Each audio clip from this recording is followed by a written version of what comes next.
I'm gonna actually start the stream. I got it. What's up, everybody? Jordan Aisaka here, coming to you live from Mox Boarding House, Seattle, in the Seattle area. My name is Jordan Aisaka. We're doing a little bit of live Legacy broadcast right now. We've got 4 rounds of hard-hitting Legacy action coming to you tonight. And, if you were bothered today by inclement weather, if you were stuck at home because of the snow, it doesn't really matter because we're here playing Magic the Gathering, and that's what it's all about. So, welcome. Actually, you know what I should do is I should probably get some of these commentator things upgraded and updated, because I'm certainly not Jake McCune, nor am I Michael Tessier, who I think who was commentating here last time. I'm a little quiet. Well, I can't really turn up the gain. Oh, they're saying turn up the gain. All right. Left caster. I think I'm just going to be Jordan Aisaka, and there's going to be no other caster. This is Will. Yo, Will, what's up, dude? Dude, Will, I'm going to be honest, man. I thought we were commentating tonight. So I told these guys, let's do it. And then they were awesome. They got it all put together right now. So we're up and running, and we've got a match for you right now. Kind of. Oh. Hey, just pick 2 regulars. Sorry. No, I'm talking to Constantine. I just adjusted the game. Awesome. Let me know if you're able to hear that correctly. Well, I do appreciate it. I'm going to go ahead and bring it back here. My flashlight's on. You're going to have Nick Rigazzo and Greg. That's fantastic. I'm going to go ahead and get that up. We're going to go ahead and get that adjusted here in a second. And I got it. Let's go ahead and go down to the match right here. We got Greg Mitchell on the left. Oh, sick. It worked out perfectly. Look.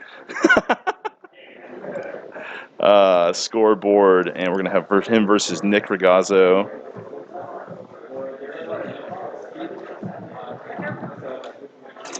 And of course, I don't know what decks both players are on, but we'll get that sorted out here in a second.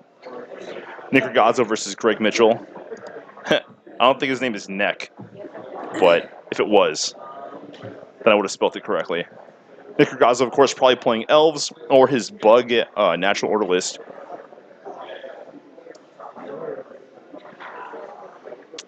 And, of course, Greg Mitchell, he might be on Saheeli Combo. He was on Saheeli Combo last time. So, Saheeli.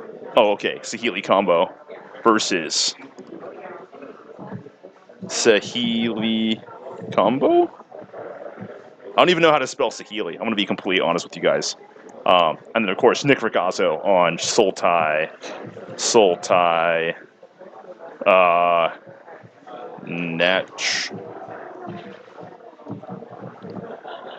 All right. Sultai Natural Order versus...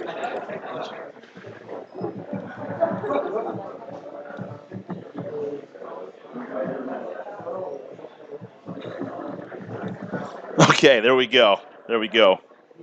We've got Greg Mitchell on Meow Mix Combo versus Nick Rigazzo on Sultai Natural Order.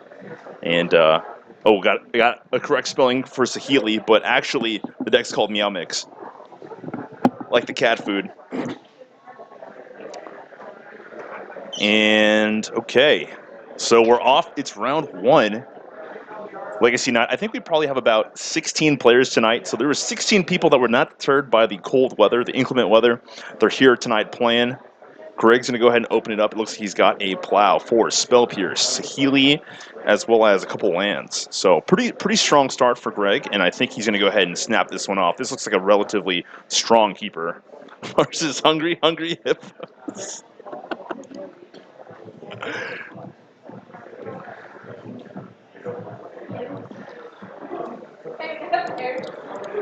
This is going to be great. This is going to be all sorts of inside jokes. You're going to have to be a part of the Legacy community in Seattle to get this.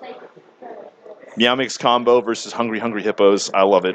That's what it's all about. And of course, the 2 producers, 2 awesome producers. We've got... Oh. All right. Well, anyways, they're just going to go ahead and they're talking a little bit about the stream and what's going on right now. Nick's going to go ahead and mulligan down to 6.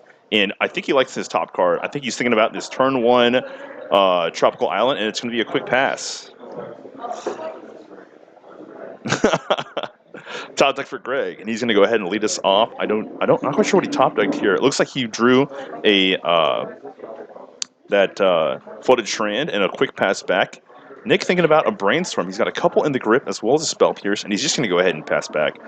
Greg is not putting any pressure on Nick right now, so I think both players are just going to feel good about sitting back and letting the board state develop. Greg plays an island.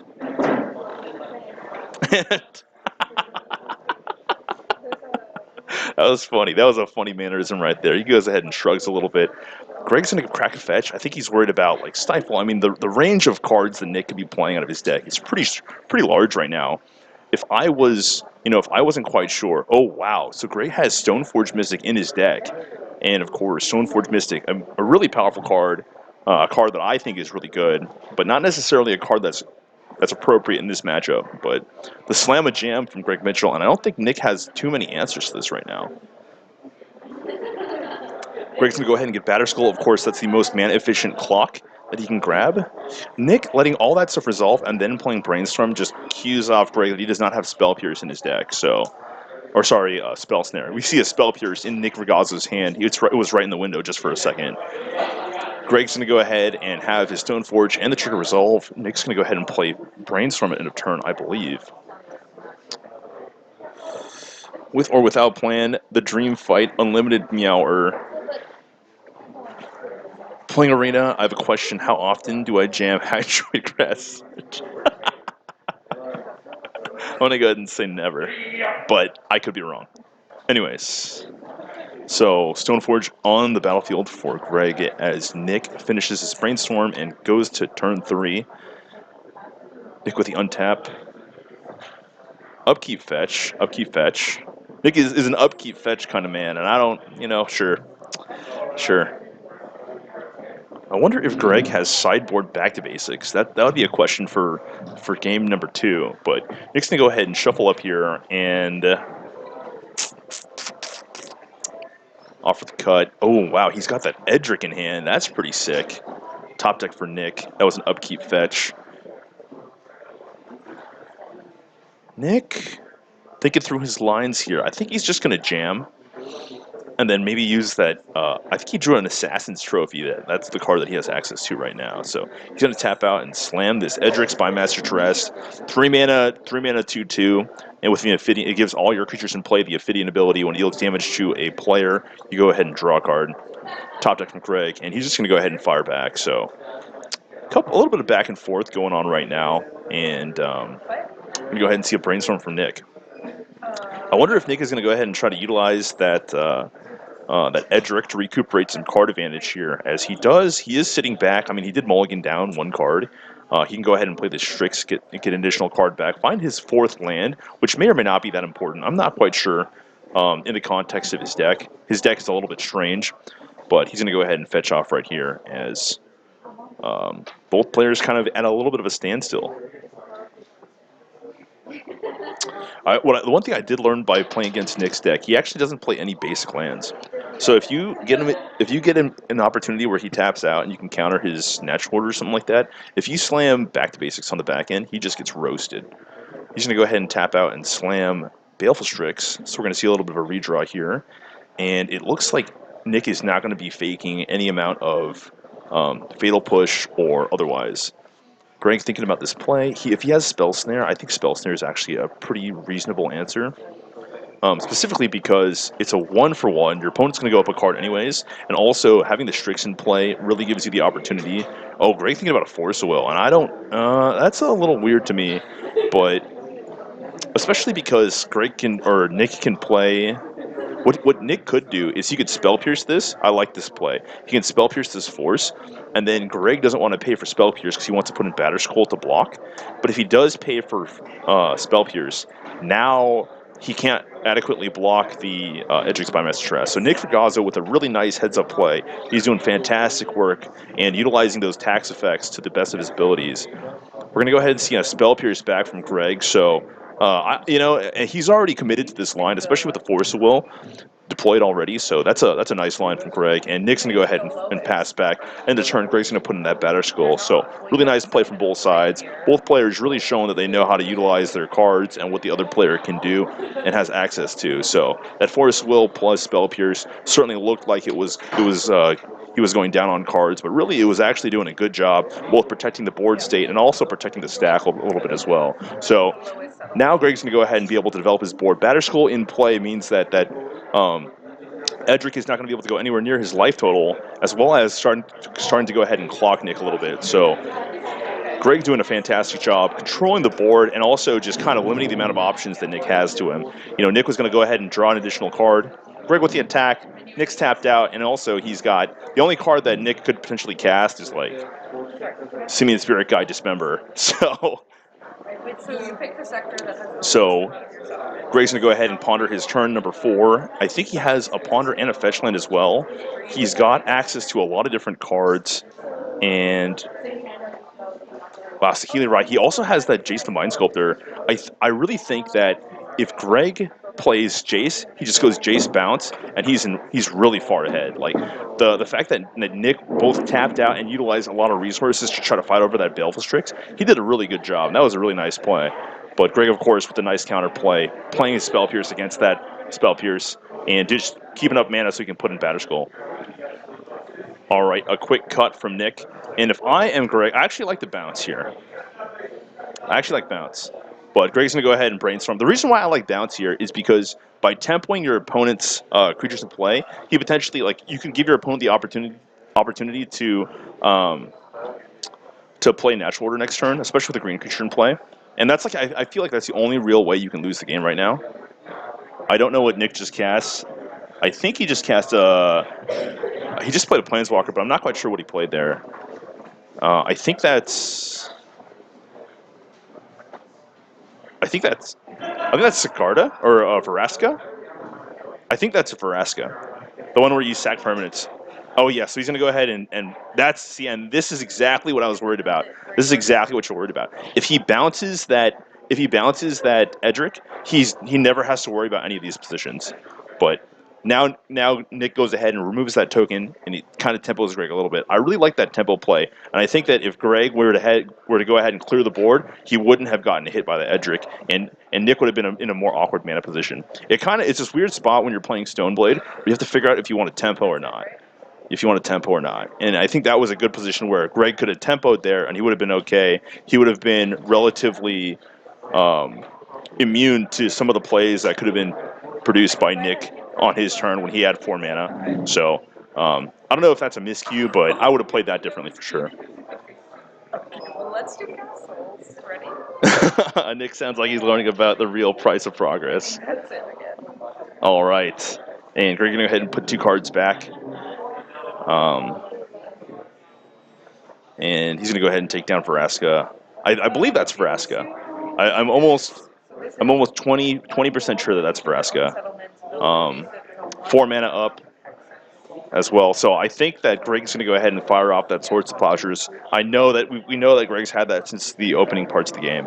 So island play. Oh, that's a sweet portal island. Really got to like that. Wow. And I think that Nick just hit Assassin's Trophy. So there is a sequence of plays out there where Nick can both blow up Jace and draw extra cards. We know that Greg has access to a lot more cards in back.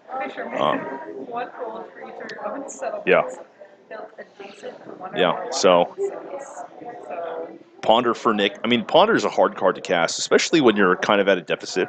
And I think the big issue with Nick's deck right here is it doesn't really have a lot of good catch-up value. Like, once you're behind, especially with these bug decks, you really want to just play cards that 1-for-1 your opponent or 2-for-1 your opponent. And it's really difficult, too, when sometimes you start falling behind. You need to use, like, these 1-for-1s to kind of catch up. And if you look at, like, Nick's hand, those cards are all pretty powerful. Oh, yeah, he's just going to use Caracas here. That makes a lot of sense. Oh, wow, that's pretty sick. And inside combat, Greg's going to go ahead and play Vendilion Click. And there's a good chance that Greg is going to go ahead and suit up the bus. Although Nick does have access to that. I don't think he drew his he drew his spot removal. I think he's thinking about firing off this Assassin's Trophy or Abrupt Decay. It's hard to say what it is because I don't really know the arts are that different. I think if it's an Abrupt Decay, I mean, honestly, if he has removal, like blowing up that, if he has removal that blows up the Batter Skull, he should blow up the Batter Skull. If he has Abrupt Decay, he should probably blow up the Vendilion Click. Specifically because the Vendilion Click, I mean, once he gets Vendilion Click online with Karakas, it's just so you have too many problems. So he's going to go ahead and fire this off right now. And it's Decay. So, yeah, Decay at the click. I like this play. I think this makes a lot of sense. But it is going to limit the amount of plays that Nick Rigazzo has on his next turn. Yeah, Greg with the shrug, and I think that's a smart play. Just let him have it. You know, your opponent's got a lot of marginal cards right now. You can just let him have all their marginal cards. Nick going to go ahead and deploy Noble Hierarch and pass the turn back. Especially, you know, that's one of the things about playing Vendilion Click on your opponent's turn. You really force them. You force their hand a lot of times. Like you force them to interact with you when they don't want to interact with you. Because Vendilion Click will like certainly peel away certain cards that are like problematic to the current board state. We're seeing a fetch land out here, and it's going to go ahead and grab Volcanic Island. And I do not know what this is. Oh, this is Meow Mix. It's time for Meow Mix. Meow meow meow meow meow meow meow meow meow meow meow meow. All right. Meow meow meow meow meow. And Nick Rigazzo infinitely meowed to death. That was so many meows.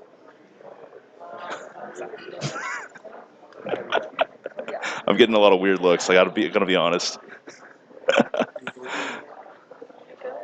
That was a lot of cats. I have to say. That was actually infinity cats, or maybe a million.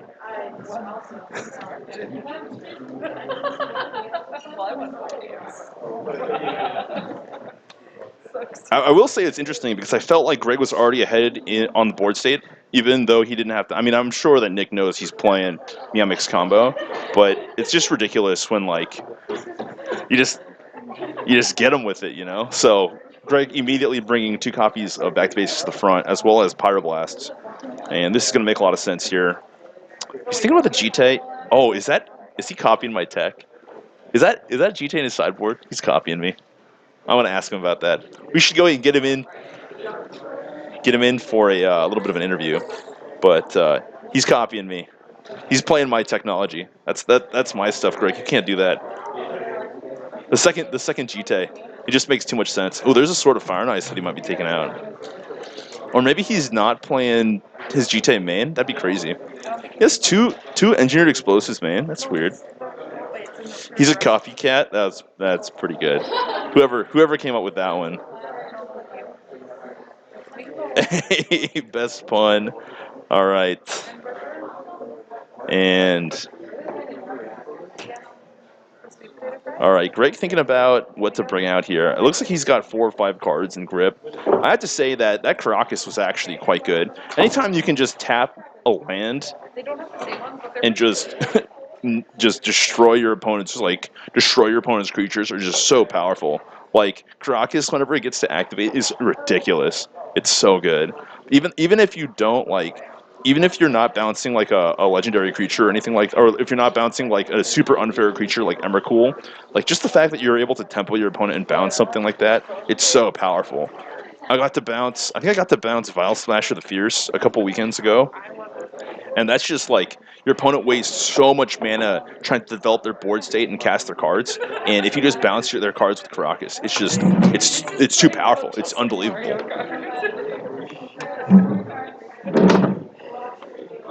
But Greg thinking about this sideboard, and we're going to game number 2. Greg hitting them with the, what do they call that? The nickel shuffle, I think? I think the nickel is when there's 5 piles. It's only 7 here, so. How's it going, Lily Text? What's up, Daniel? What, a white bordered legend? I don't know about a legend. Maybe, I think Nick Rigazzo. You know what I'm going to say, man? Nick Rigazzo is a KMC original player. That's the kind of guy he is. He's a KMC mat. No hyper mat, no perfect fit. He's just a KMC regular kind of guy. An urban an urban legend, maybe. Certainly. All right. Shuffling up for game number 2. Nick Rigazzo. I think it's strange that we're calling Nick's deck Hungry Hungry Hippos. It doesn't make a lot of sense. Okay.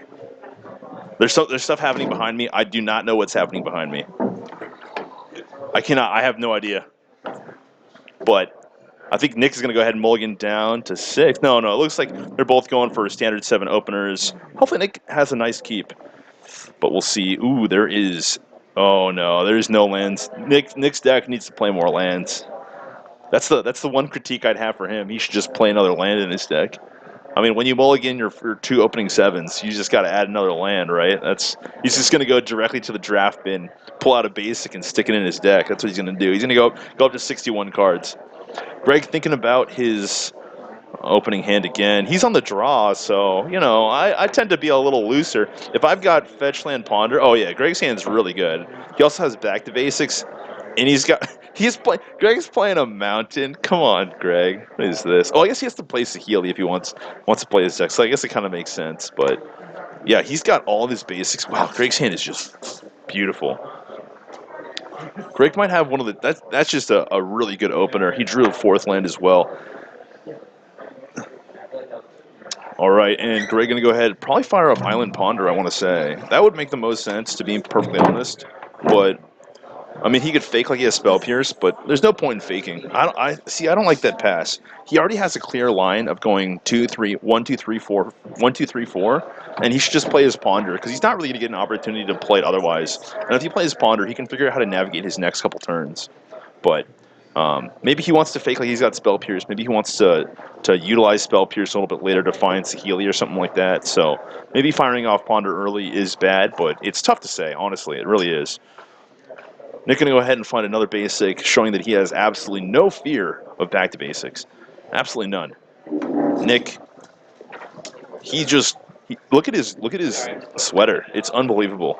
Look at that. Oh, yeah. It's like he was ready for the snow, both inside and outside.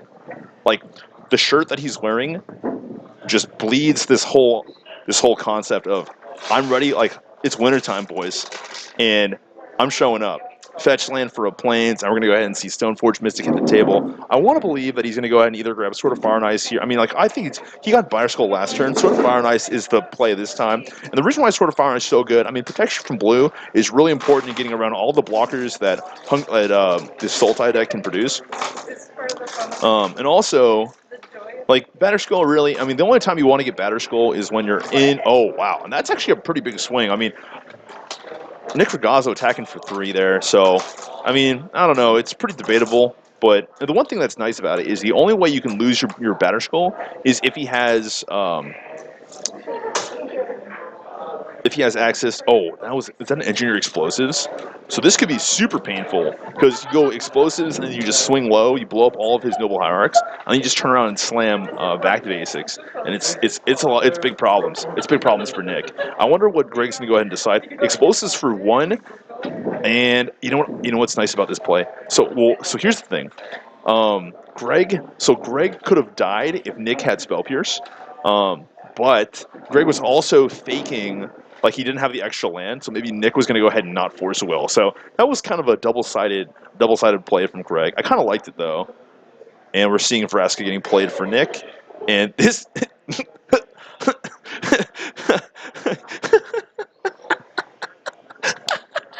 What do you do? What do you do?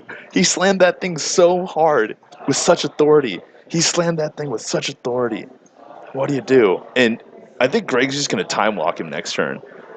I think Greg's just going to bring the pain. Do it. Do it. No fear. No fear. No fear. No fear. Absolutely no fear. Greg's just going to go ahead and just put it directly in Nick Rigazzo's eye. Nick is...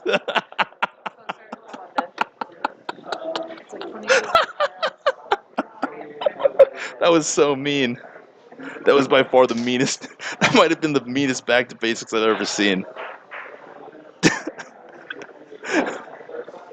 Back to basics, easy clap. He stopped. Yeah, did you see him just pause like, oh no. Now Greg's going to go ahead and fire off that Ponder. And I kind of, see, here's the thing. I thought the Ponder was better on turn 1, but Greg just did a good job, especially when he drew that that engineered explosives, he was able to change his plan a little bit. Once that planeswalker on 4 was baited out and minused, he was able to go ahead and turn around and jam back to basics right in Nick's face. And Nick is going to be in a little bit of trouble here. So he has the fetch land, and I think what I would do is I'd attack and I'd sack one of my permanents to draw a card, specifically like one of my lands. Yeah, so he's going to go ahead and sack a land here. And going up the chain, I don't really know. I think Vraska starts at 4 and is a -3. So pretty powerful. It's weird though because Nick has Ensnaring Bridge in hand, but it's not really good versus Infinite Meow Mix. It's really not. And Greg has the combo. Wow, this is pretty nasty.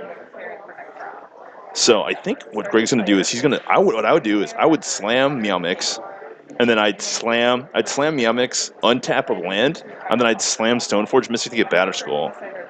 And I think he's gonna do that. He's gonna do exactly that. Untap the land. Yep. And this way, Greg's gonna go ahead and advance his board both towards the combo side of the spectrum, but also build his board towards the board control. Stoneforge Mystic is a good card side of the spectrum. So really nice line by Greg. He's doing a very good job in straddling both of the key parts of his strategy, and just using a very good opportunity that was opened up by the fact that Nick doesn't really have a whole lot going on right now. He's in a little bit of trouble here. Okay, so he's blasting the back to basics. And I think it's time. It's about ready. So Ace Vraska starts at 3. And there's about to be so many cats. Get ready. Meow. Oh!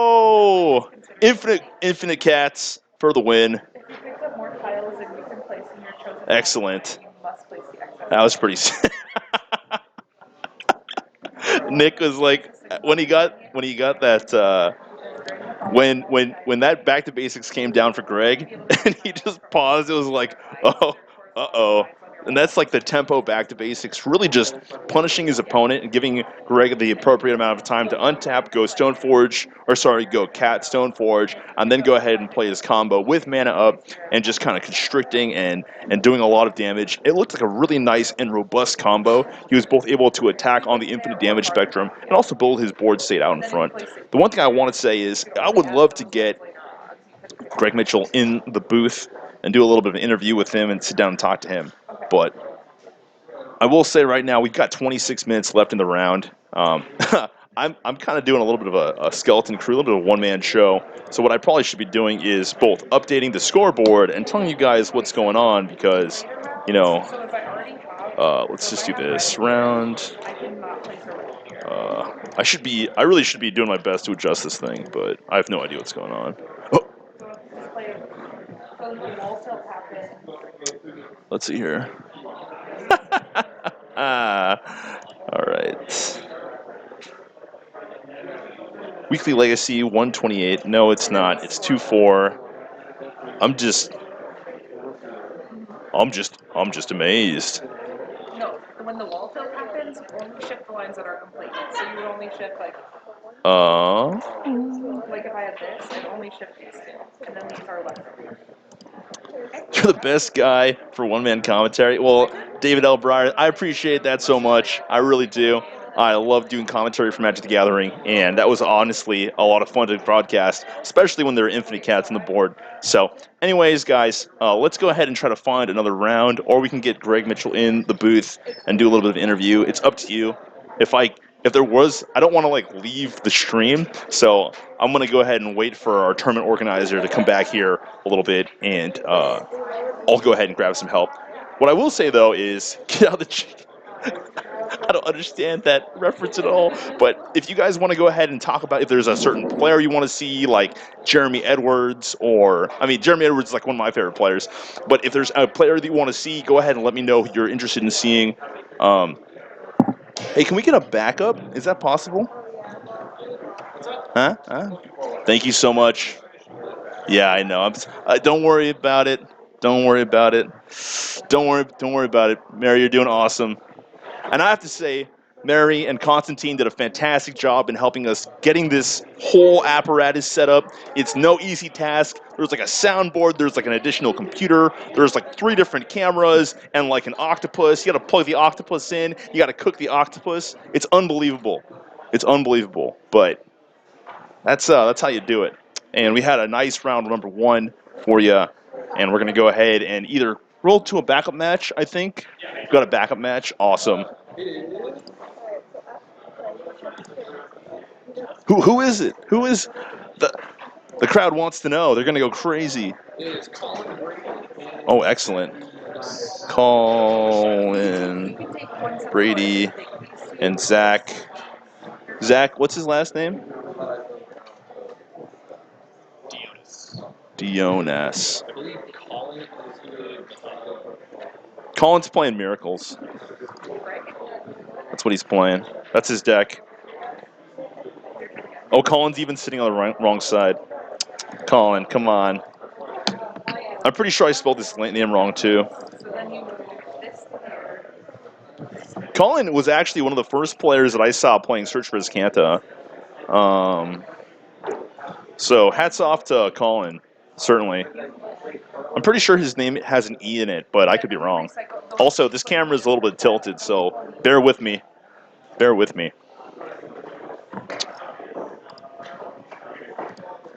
Cedric and Patrick are def the best.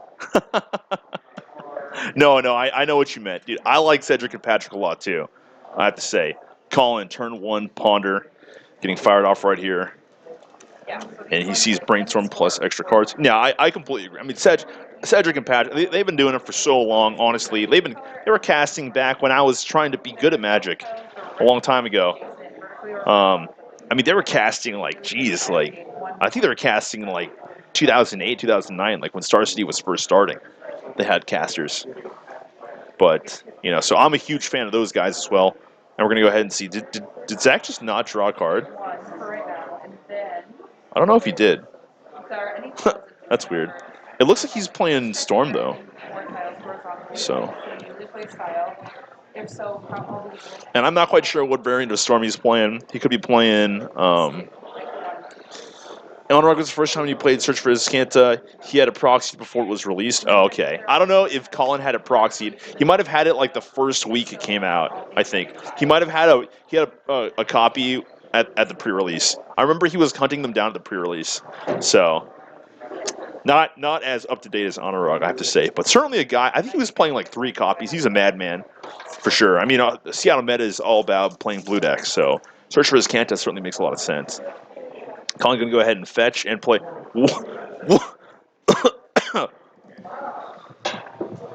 Wow, this is quite a surprise for me.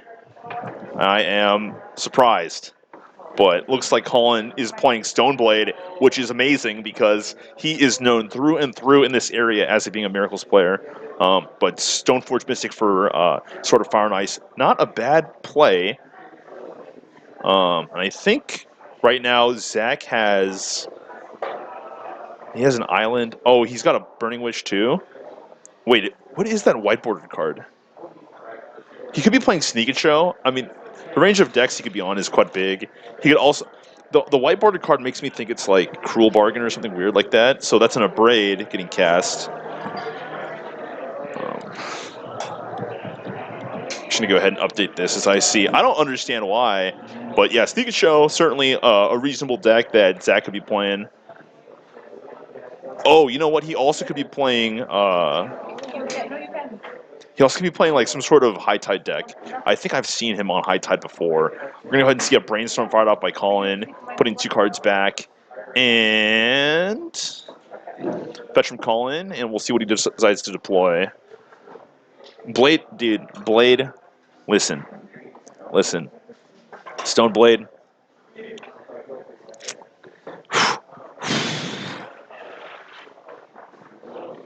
Stoneblade's a great deck if you want to be like Arthurian, like Knights of the Round Table, you know? We're going to go ahead and see a Ponder deployed for Colin, and I think he's going to be looking for some cheap counter magic, probably a Spell Pierce or a Flusterstorm. I think he found it, I want to say. But interesting that both these players have decided to move their way towards Stoneforge Mystic. I think that the deck, the card is very robust, very good. Yeah, I thought I saw Lion's Eye Diamond as well. Oh, he's playing... Wait, what is that? Oh, it's DDFT. I I don't. At this point, I have no idea. But we're seeing Colin with a force in hand as well. So Alan 3377. What's going on? That's a bobble. I don't know. I swear that he has Cruel Bargain in his hand. So at this point, I have no idea. That's Cruel Bargain, right? Is that Cruel Bargain?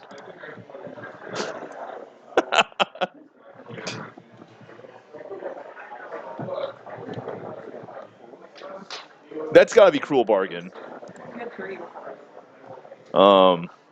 And Zach, thinking about what he wants to do, I think he's going to go ahead and fire off a Burning Wish right here. This is going to be good, though, because now we're going to finally figure out what's going on. Yeah, that Super Bowl game was not very exciting. I'll be completely honest. I think I sat there and watched through like the first, when it was tied 3-3, and then just nothing happened. And then Tom Brady scored a touchdown, kinda, on his pass to Gronk, and then they punched it in with a running back, and then I just fell asleep. So, I don't know about the Rams, but they're fine. Anyways, Zach Colin thinking about this Burning Wish on the stack. I'm pretty sure this is DDFT. I'm almost 4% sure it's DDFT. Even though I don't know how you play Doomsday Fetchland Tendrils. I don't know. I'm not quite sure. But Colin has a Surgical Extraction in his hand, as well as a Force of Will. DDFT stands for Doomsday Fetchland Tendrils. Yeah. I don't know what his deck is, but I just know what those cards do. It's hard to say though. So if he goes and gets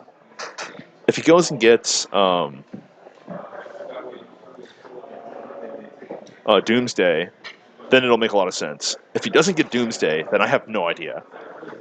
Colin's trying to figure out his deck too. Oh, hey, can you get the match score right now? Whoever has won a game? Game 3? Okay. And maybe Colin probably knows what your opponent's doing. Okay. Can you also ask Zach what he's playing? What? What is it? Is it Doomsday? Oh my gosh. Well, nobody knows.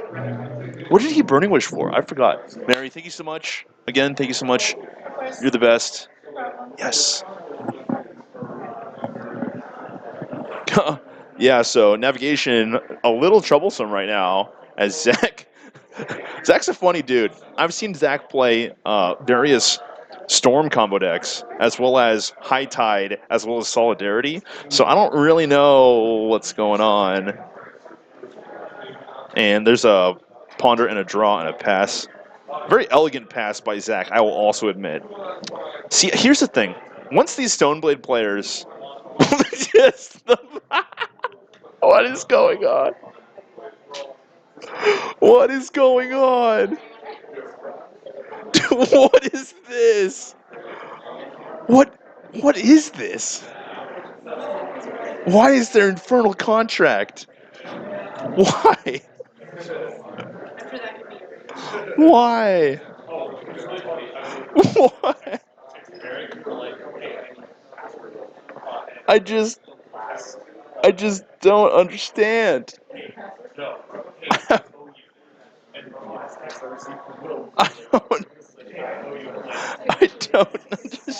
don't get it. And if I'm Colin, then Colin doesn't get it either. Okay, yeah, he's going after Lion's Eye Diamond, and it makes the most sense, but I mean, whenever you get to play a card that says pay half your life rounded down, like, that's when you know you're talking serious business. Like, we're not messing around anymore.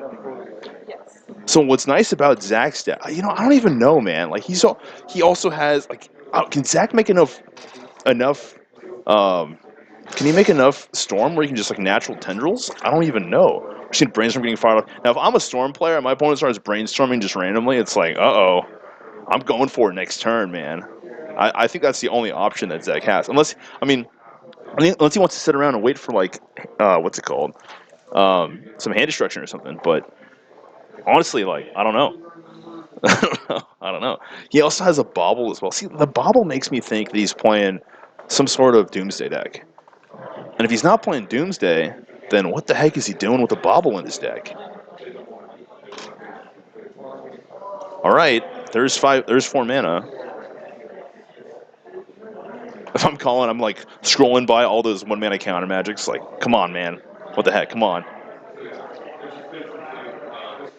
Yeah, it's really just me.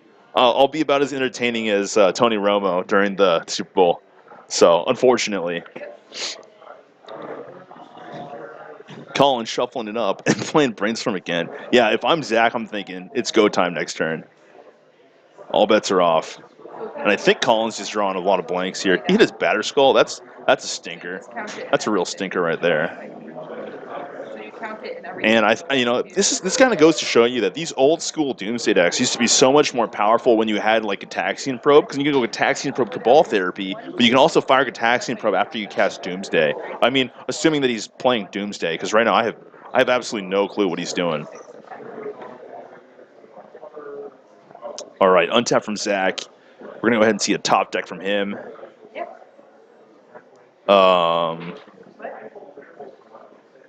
Hey, Romo was great. I have to say that 100% watching Romo play or do broadcasting. I mean, he finally made it to a Super Bowl. First off, ha ha ha ha. But yeah, he's just a fantastic commentator. He's really good, and certainly somebody that I'm like, when I want to be like a good commentator, I'm like, I want to watch Tony Romo do commentary. You know, like it's pretty awesome.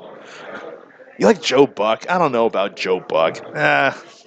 Like, Joe Buck is good when it's like a surreal moment, like Game 7, Cubs versus Indians. Like, that's when Joe Buck's the best.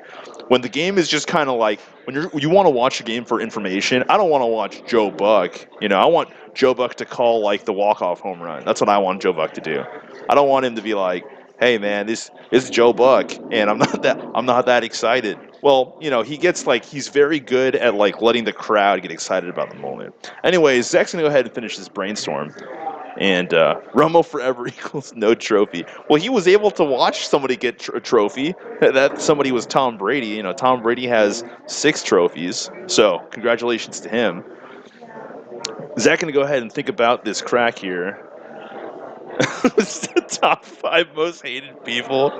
Wow, that's we're pretty. What I like to say is Twitch chat's very polarized about how much they like Joe Buck and not.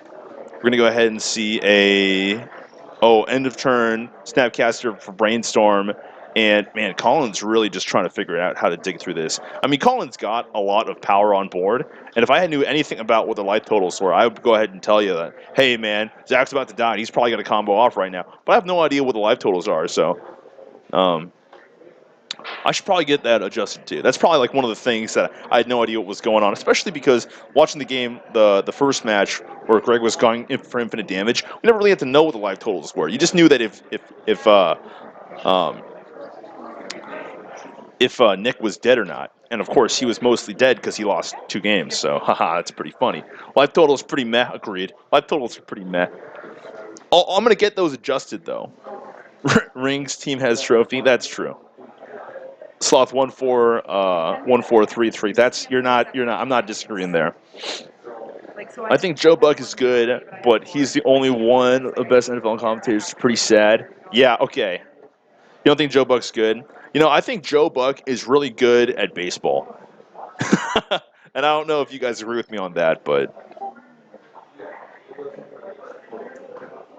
just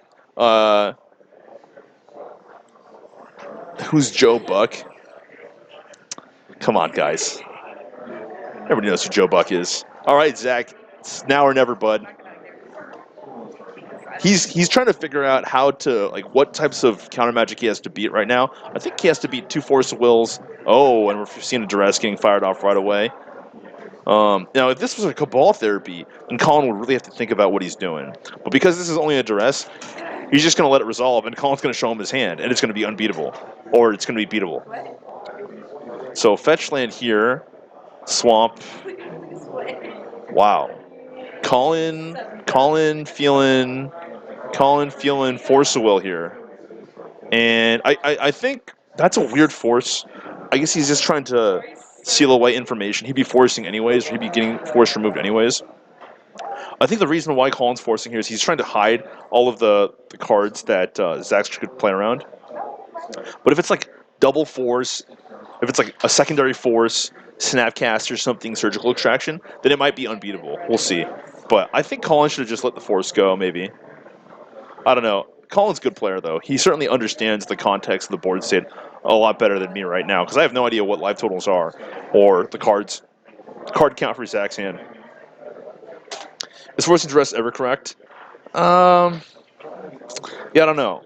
He has another force too, so. But the thing though is, it does add to storm count, and that's the one problem that I don't like about forcing, because you not only do you deal yourself a damage, but you also add another storm count on the stack, and that I'd rather just let the rest hit me and then just be able to maneuver after that, right? Like getting naturally stormed is one of the big ways that these blue decks lose, and the way that you mess that up is by surgicaling. That adds 2 storm count because you take 2 damage and you add a storm to the stack, so it's like it can get a little dicey. But right now, I think Colin's just trying to figure out. Colin is also a relative of Tom Brady, so if you want to bash anybody, you should be bashing Colin, honestly. I'm totally kidding. I don't think he's related at all, but maybe he would be in a different lifetime. Or maybe he would be a professional quarterback in a different lifetime. Anyways, Zach trying to figure out what's going on, trying to negotiate some weird board state. Oh, he wanted to rearrange cards on the ponder, and Colin's going to go ahead and untap and attack for 5. So it looks like one more turn. We've got one more turn. And oh, so he brought a dice out. See, Colin's also a Storm player. He plays combo and he plays control. Got to respect that. But he knows when it's go time, and right now it's go time. Colin also just ripped that Spell Pierce off the top, so that was pretty good.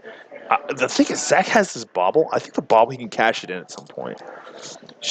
Shields information, Colin's hand hasn't been revealed yet. Yeah, I completely agree. A down sleep, that's 100% correct. But those penalty getting deployed for Zach. I don't know if this is going to be tight or not. We'll have to see. Zach maneuvering. We're going to go ahead and see Dark Ritual. You know what the best thing to do, though, is like your opponent's about to combo, and then you just Psionic Blast him. It's like, boom! Right in the face. One day. Dark Rit. Colin thinking about Dark Rit, and he's going to let it go. This Spell Pierce is kind of embarrassing, but you gotta leave it in Spell Pierce, honestly. Storm count's 2, not 3, sir. He's got 3 black floating. Okay, got it. I see what you're doing there, Colin. You're trying to be a pal, trying to be a buddy pal. If I'm Zach and I'm not at 1, I think I'm just jamming 10, not Tendrils of Corruption, just jamming Cruel Bargain. Oh wait, no, did you? That's Doomsday. So it is Doomsday. See, guys, I knew it all along. I knew it. Colin thinking about force. I think you force here. Or oh my gosh. Oh my gosh, please. No, just let him do it and then you surgical him. Oh, it's so good. Just let him do it. Oh, Colin's thinking. He's in the tank. Let him do it, Colin. Let him do it. Colin, let him do it. Oh my gosh. Oh, Snapcaster. Snapcaster. You know what? Colin could have gone like Spell Pierce, Spell Pierce. That would have made him pay 4. I think that's a good play, actually, because that takes all the mana out from Zach. But Colin knows better than me, and he finds double. So here, I wonder. Okay. Weird spot for Colin, for sure. Weird spot. Seeing a Force of Will getting cast here. This is pretty sick. Storm is a lot. Okay, and that's going to go ahead and resolve. And I think Zach... What are Zach's lines here? Zach can tutor for Lion's Eye Diamond and then pay half his life with Infernal Contract and sack his Lion's Eye Diamond. Oh yes, he's going for it. This is excellent. This is excellent. I like this line here. Actually, I think he's got the kill. I think he's got the kill. One more card. And Colin knows that he's got Infernal Contract. See, he knows he has Infernal Contract and he's got, what's it called? Dark Petition.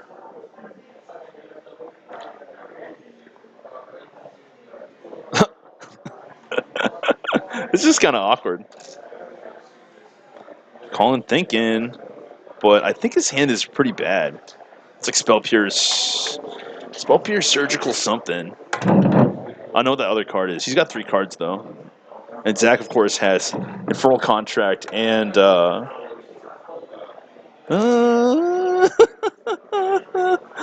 right, we're okay. Okay,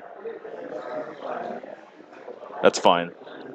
Hey, I mean, I think Colin's just dead here. I don't think he has a way out.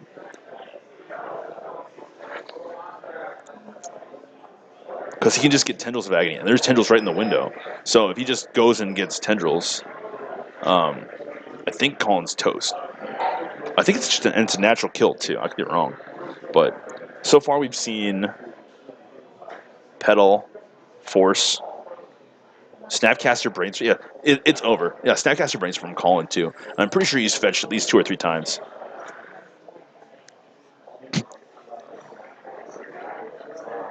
Colin handed him the deck back. All right, I'm dead. 5 black floating. I think 5 black floating. I got 5. It's 5. So I could count each of these. Vigorous shuffle from Zach, and then Colin's going to cut. That's what's awkward about this. You get extra points for 5. Game started off without a braid, kind of interesting. Colin drew pretty poorly. Those brainstorms were not very good, and he shuffled away like his equipment multiple times, I think. Just never able to get the clock fast enough or control hard enough. This is the reason why I'd really like, I think if Colin has the opportunity to play like Melee Mage or Aetherstorm Canonist, I mean, those static answers are really important and very effective at beating what your opponent's trying to do. So, something to consider. Sick. Zach gonna go ahead and pay half his life. Wow, this looks kind of risque. That first kingdom. Okay.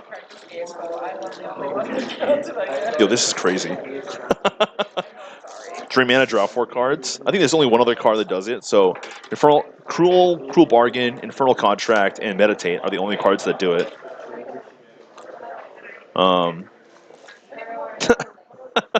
I think that's kind of an overkill, honestly, but Zach's a madman. Yeah, that's a good question. I'm not quite sure why he didn't go Pierce, Snap, Pierce, but hey, he's the one. All right, he still has enough mana to go ahead and play. All right.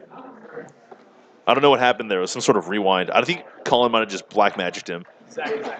Oh.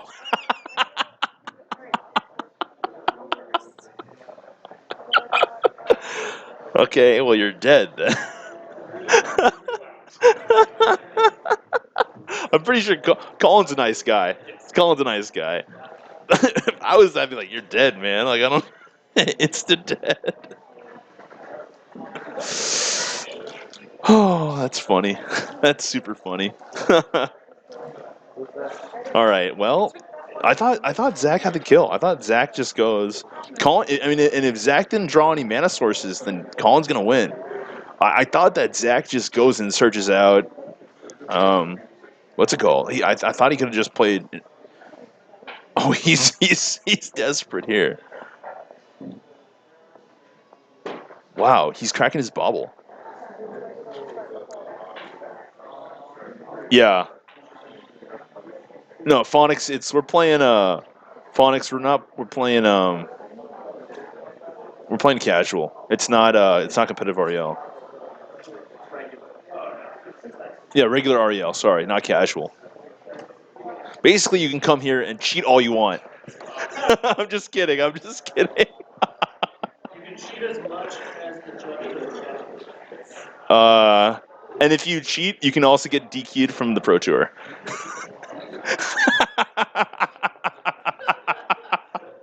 So sick. I was a singer. And nobody understands that one. Yeah, I know. Anyways, so Colin goes ahead and surgicals the dark rates as Zach tries to figure out exactly how he gets out of this predicament.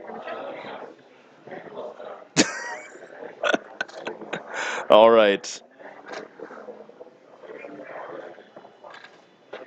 Oh yeah, under competitive REL, that card would have hit the table and Zach would have died. But we're playing regular REL, and anyways, so both players look like they're not quite sure what's going on. As time has expired in the round, I will say that. Let me go ahead and adjust the timer. Let's see here. I just want to make sure that when we do reset the clock, that everything's all hunky-dory and good to go. All right. Both players look like they're in turns. I think this is by far the most pressing moment right here. I think, oh, wow. There's a Tendrils in hand for Zach. So Zach, I mean, he should spin the wheel and try to find Cabal Writs, right? Honestly. Like, Dark Writ is, wow, this Spell Pierce is going to just absolutely destroy. Oh, man. Both shouldn't have put these guys on. Well, actually, I should have, because otherwise we'd just be waiting for them to finish on another board. So it's kind of good, I guess. All right, Dark Rits are gone. Zach, it's your move. And Zach just, I mean, oh, I think it's on Colin. Like if I'm Zach, that's not a position that I'd be in. I would not be with my hand on my cheek. You know, that's not how you play Magic. Colin's thinking about whether he wants to Spell Pierce, I think. So it's kind of weird. Oh, the bauble is getting cracked. Okay. Fair enough, fair enough. Top decker, no. Zach with the rip. Lotus Petal, hello? Actually, Lotus Petal doesn't even do it. Lotus Petal gets Spell Pierced. If Zach fires off this Brainstorm, it's Spell Pierce time. 10 out of 10. 10 out of 10. Would not be surprised. Brainstorm, it's his only chance, I think. And I don't even... Zach, I would be burning not black mana, but I don't think it really matters. Oh, help me! Oh my gosh! Oh, he can. Oh, that's so sick. He can go Lion's Eye, Lion's Eye. Wait, no, no, no! Keep the Ponder. Keep the Ponder. Oh, he already had enough mana. I'm so confused. Whatever. All right, that made a lot of sense, I guess, in the end. All right, Zach won. that was a tough board state to follow, I have to say. I wasn't quite sure what was going on either way. Anyways, guys, welcome back to the booth. Jordan Aisaka here, bringing you all of the Legacy action for Monday night's weekly Legacy event. Obviously, it's not 128. We're not in the time warp. This is live. This is happening right now. If you're around the country, if you're around the world, go ahead and sound off. Tell me where you're tuning in from. I would much like to hear where people are watching Legacy, because Legacy is by far the greatest the Magic format in the history of Magic formats, I have to say. So I do appreciate people watching and tuning in, as we're going to go ahead and move to round number 2 of our weekly Legacy event here in Seattle. We've got a bunch of Winter Warriors, people that showed up despite the inclement weather, and we're so proud and so happy to bring you all of the action as we start on round number 2 in a little bit. Lake Stevens got a couple of people tuning in from the land of the tundra. I don't know, where it's cold over here and it's snowing. It's not that bad. It's not that bad. I was trying to go to work today, and actually, like up in Everett, I work There was like 14 inches of snow, so there's absolutely no way I was going to drive up there. Tundra does not equal evil, actually. Tundra is by far the most noble of the dual lands. Out of all the dual lands, Tundra is a noble and a proud dual land, I have to say. Playing Meowmix at your LGS tomorrow, awesome. That's awesome. It's always great when some of our deck designers and deck creators inspire other people to play these decks and try out these decks. Tundra is in form literally right behind you. Okay, probably. Anyways, we're going to go ahead and get round number 2 for you in a second, and I'm going to go ahead and try to pick a nice match for us to play. What's this? Oh, nah, that deck's boring. Slivers. You've seen it once, you've seen them all. You've seen them all. Unless he's playing Sedge Sliver, that's the only cool one. Is he playing Sedge Sliver? No, he's not playing Sedge. He's just playing. He's playing the House of Slivers. Stupid, like, come on. He's just playing 12 Muscle Slivers. Wow, that's cool. It's not that cool. Not that cool. But if you get the pairings for us in a bit, we're gonna go ahead and get another round fired up. Oh, hey, can I get the pairings, dude? Yo. Wait, no. Can I get? Can I get the? Hey, Constantine, can I get the pairings so I can put somebody on the camera? Okay, thanks. Sorry. I didn't realize you. Okay, sorry. I thought the round fired. I was like, oh my god. Sorry, man. Sorry, man. No, I understand. This is Jordan freaking out. Hey, Constantine, do you? I'm sorry, man. All right, we're doing good. We're doing good. Any Phoenix in the house? Oh man, you know the one guy who's playing Phoenix in the Northwest area, Case Kiyonaga. He's not here tonight, but if he was, I'd put him on. I put him on. I played it against him at the the team tournament up at Geek Fortress, and I ended up losing to him. All right, I hear you, Mr. Maverick. There's another Maverick player in the building. Awesome, Maverick. Yeah, so listen, Slivers, Meat Hooks, Counter Sliver. I was around when they originally developed that deck, that Counter Sliver deck. I was at that stupid card shop, third place books. So don't come to me and be like, oh, you should put that on, because I know what it's like. I know what it's like. It's not that cool. Here we go. Let's do table 4. Yeah. Table 4. Table 4. Nice. All right, we're going to have Robin Hartshorn versus Patrick Daly. 2 local legends, I have to say. It's going to be pretty sick. I think he's going to be playing and Robin Hartshorn. And I like both these guys. They're both fantastic Magic players. They're both steadfasts. They're stalwarts in the community.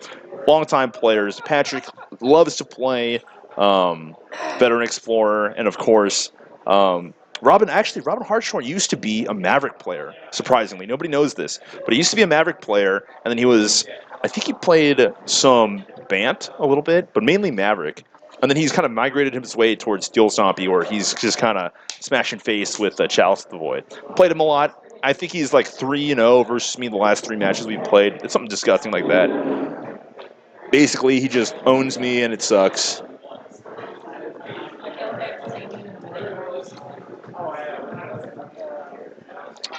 All right.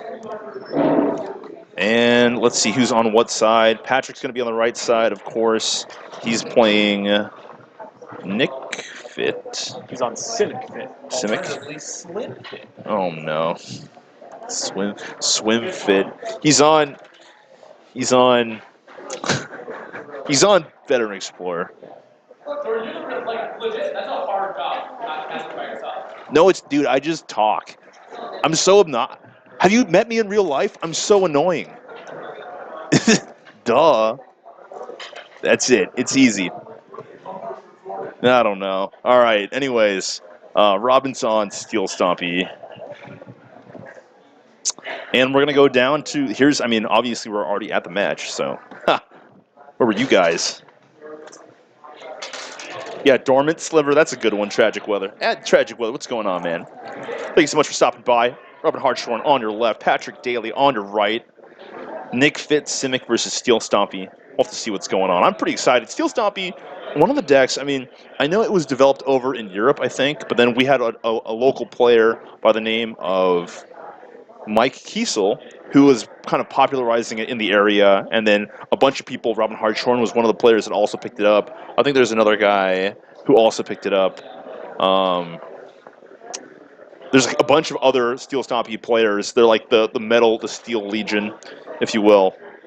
They all jumped on, and it's a tough deck, and everybody has their own little riff on how to play it. I think Robin's is probably the most tight out of all the builds, and of course Patrick Daly, a fantastic Nick Fit player. I think I've played him a number of times. He always kills me with choke, which sucks, or like some sort of back to basics or something like that. I've gotten annihilated by him like a million times as well. So both players are going to go ahead and shuffle up, and of course Patrick Daly rocking.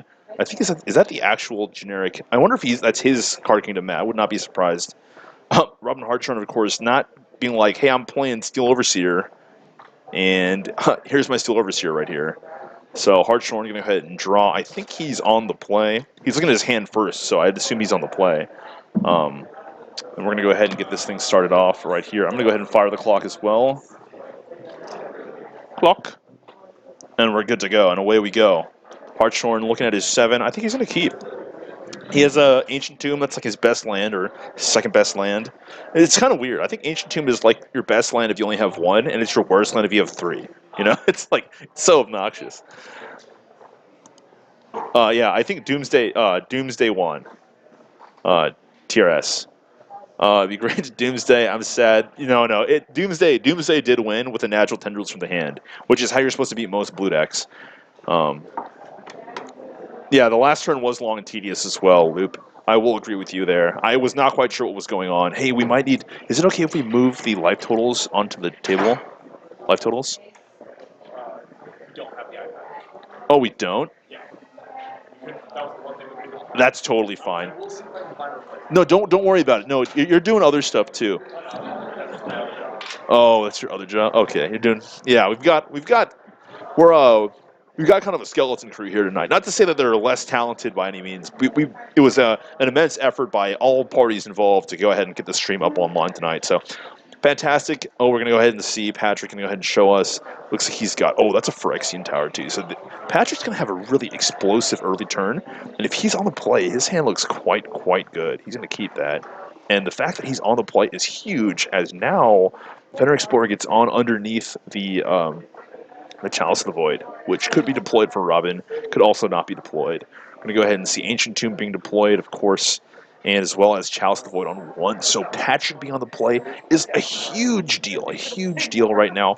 Robin, of course, dropping to 18 as he taps that. Is that a... Oh, I think that's a... I don't know what that was, but that was crazy, whatever it was. I'm going to go ahead and see a Phyrexian Tower getting deployed. Patrick going to go ahead and get in for 1. Robin dropping to 17, and activation from Patrick. Sack this, making 2 black, as well as getting additional lands. This is exactly the start that Patrick lives for. This is what it's all about. Getting a kind of a peruse through Patrick's deck. Looks like it's kind of your standard Sultai style. So he's got black as well. And Robin has a swamp, which is, he plays 1 basic. So fantastic to see his land come out here. And we're seeing Patrick off to the races with 5 mana in the pool, potentially. Shuffle up for Patrick and Robin, respectively. And I think... All right, here it comes. Something big. What's going to get deployed here? Oh my gosh. A life pad. A life pad. Amazing. What century is it? I am. I assure you I am. What? I'm ham-fisting them out. It's not an exact science. Life totals? What are those? Back up. Robin had 17, and I don't know what he played. What did he play there? Sudden divine.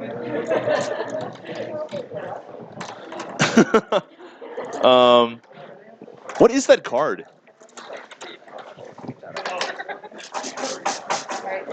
I don't even know what that is. No, what? How do I know what that? How would I ever know what that is? Master Biomancer? Lodestone Golem? What? I was singing that song. But are you ready? Each other creature enters the battlefield with additional +1 encounters equal to Master Biomancer's power. And as a mutant, in addition. Okay. Okay. I also don't. Is that Scythopterist? Patrick. Come on, Patrick, man. Come on, dude. Is that Psy? What is that card? I'm so mad right now. Psy? C. What is that? Excuse me. Excuse me. What are these cards? It's pure? No, C. It's pure. I don't know what that is. What is that other card? What are these cards? Do you know how Mirror Tooth works? No. Wait. Are they those commanders? Yes. No. Why? Why? What have you done? What did he do?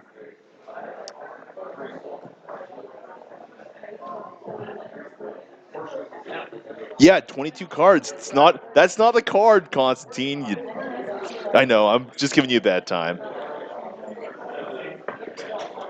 This is on pure. I'm so unhappy. I'm in the valley of unhappiness right now. Why are there tokens on his creature? You need to arrange a Bluetooth headset. Imaginary Rascal. I'm supposed to load it. I'm so mad. I've never been more unhappy or more regretful for putting a player. It's effectively a doubling season. Oh, it's a dumpling season? Oh. For +1/+1 counters. Wow, that's disgusting. But did he search up another card? Yes, when it enters, it has bond when you cast it. What does that what does that even do? Who is his card? I'm uncomfortable. I'm uncomfortable with these cards in play. I'm also uncomfortable with the fact that Robin's probably not going to win, which is fine because I like Patrick a lot too. But in all honesty, I have no idea what's going on. Patrick also didn't draw a land there, which is unfortunate for him. But top deck for Patrick here. Oh, that's a doubling season? What is going on? Patrick leaning over, looking at the array of cards that Robin has deployed. When Toothy leaves the battlefield, you draw equal to its power. Okay. Where are the legacy games at? This looks like Vintage versus Commander. At Dawn, you're not wrong. You're not wrong at Dawn. MTG bot, please. Please. End the misery. End the misery that is going on right here. Patrick Daly, laboring, figuring out what to do. His opponent has a bunch of mechanical destructoids. He's going to come a stomping on your way. I don't even know what the converted mana or what the power and toughness of that blue creature is. Oh, going to go ahead and just see. That's a card I recognize. Pat, why don't you just play that, man? That's a abrupt decay.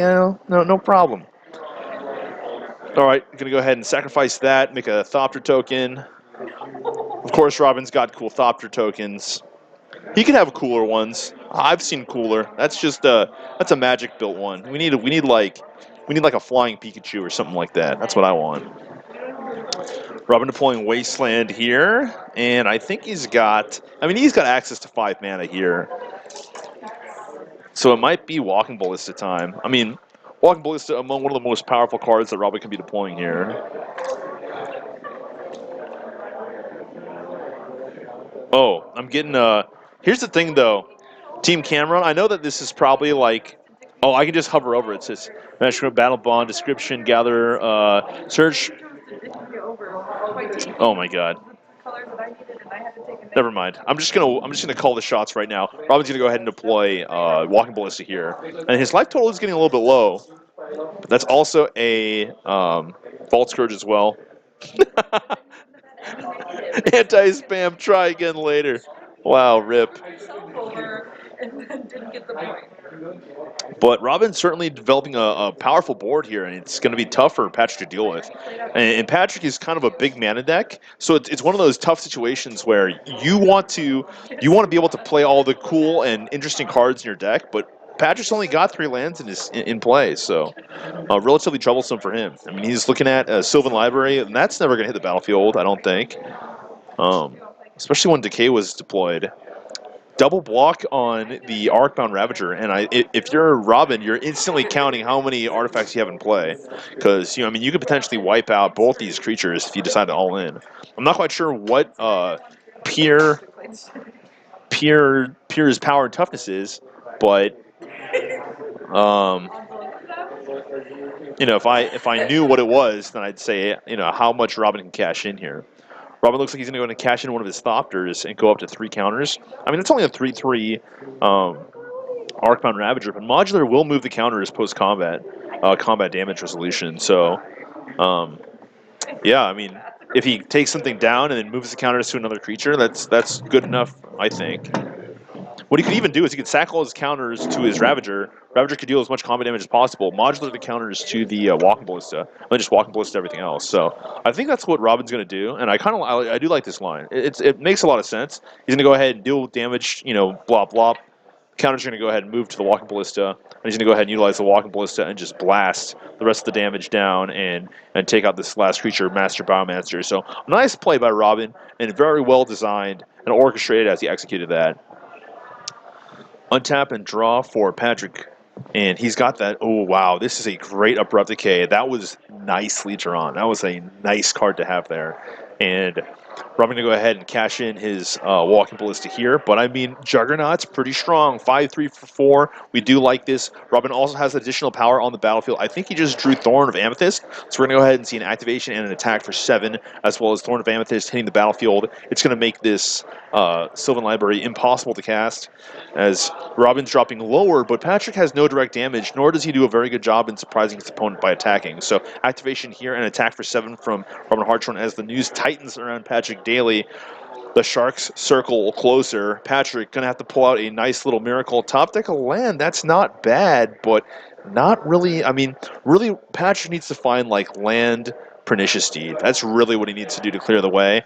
And as of right now, it's looking a little dire for him. The starts, one of the things that I will say with the Steel Stompy decks is they get really fantastic, explosive starts. I played against Robin a few weeks ago, and he went Lotus Petal, Petal, Mox, Wasteland, tapped his Mox, sacked all of his Lotus Petals, and played Karn on turn 1, and just killed me with his Karn. So you got to be careful. You can't let these guys get too much advantage here. And when they get explosive starts, that's really when they're the most dangerous. So even though Robin running out of steam, he's kind of peaking on his board control state. I mean, really, you want to just be able to control and disrupt your opponent a little bit, and then just slam down with huge creatures. So Robin doing a fantastic job at controlling the board. He's going to go ahead and play Walking Ballista right here, or sorry, Hangerback Walker right here, and this game looks almost out of reach. I think the only way that Pat could win is if he could somehow resolve a... yeah, I mean, he even has to kill that Mistress Factory as well, so it's looking pretty dire, and they're going to go ahead and go to game number 2, with game number 1 going to Robin Hartshorn. All right.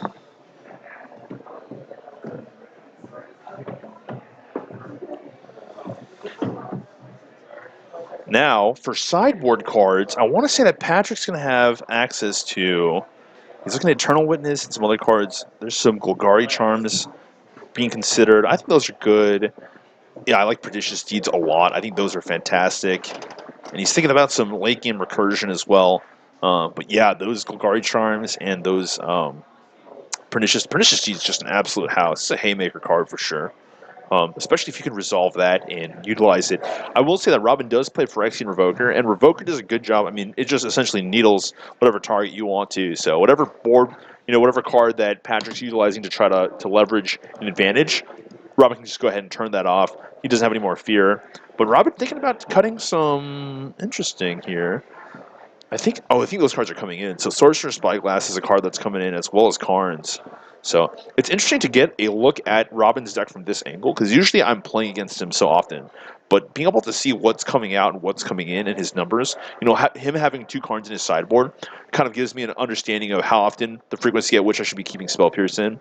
So that's some good information. I'll probably be utilizing that later when we play later. And of course, Robin, if you're going to turn around and watch this match later on, you can go ahead and switch up your numbers. I don't mind. But I just want to know. I need to know. I need to know deck lists and card counts. That helps me tune my decks a little bit. So there you go. Now you get an understanding as to why I do commentary sometimes.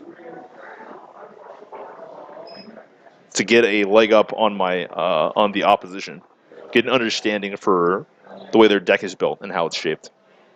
That's why I want only to only play locals. I'm just kidding. That's a joke. Anyway, yeah, Majoltha as well.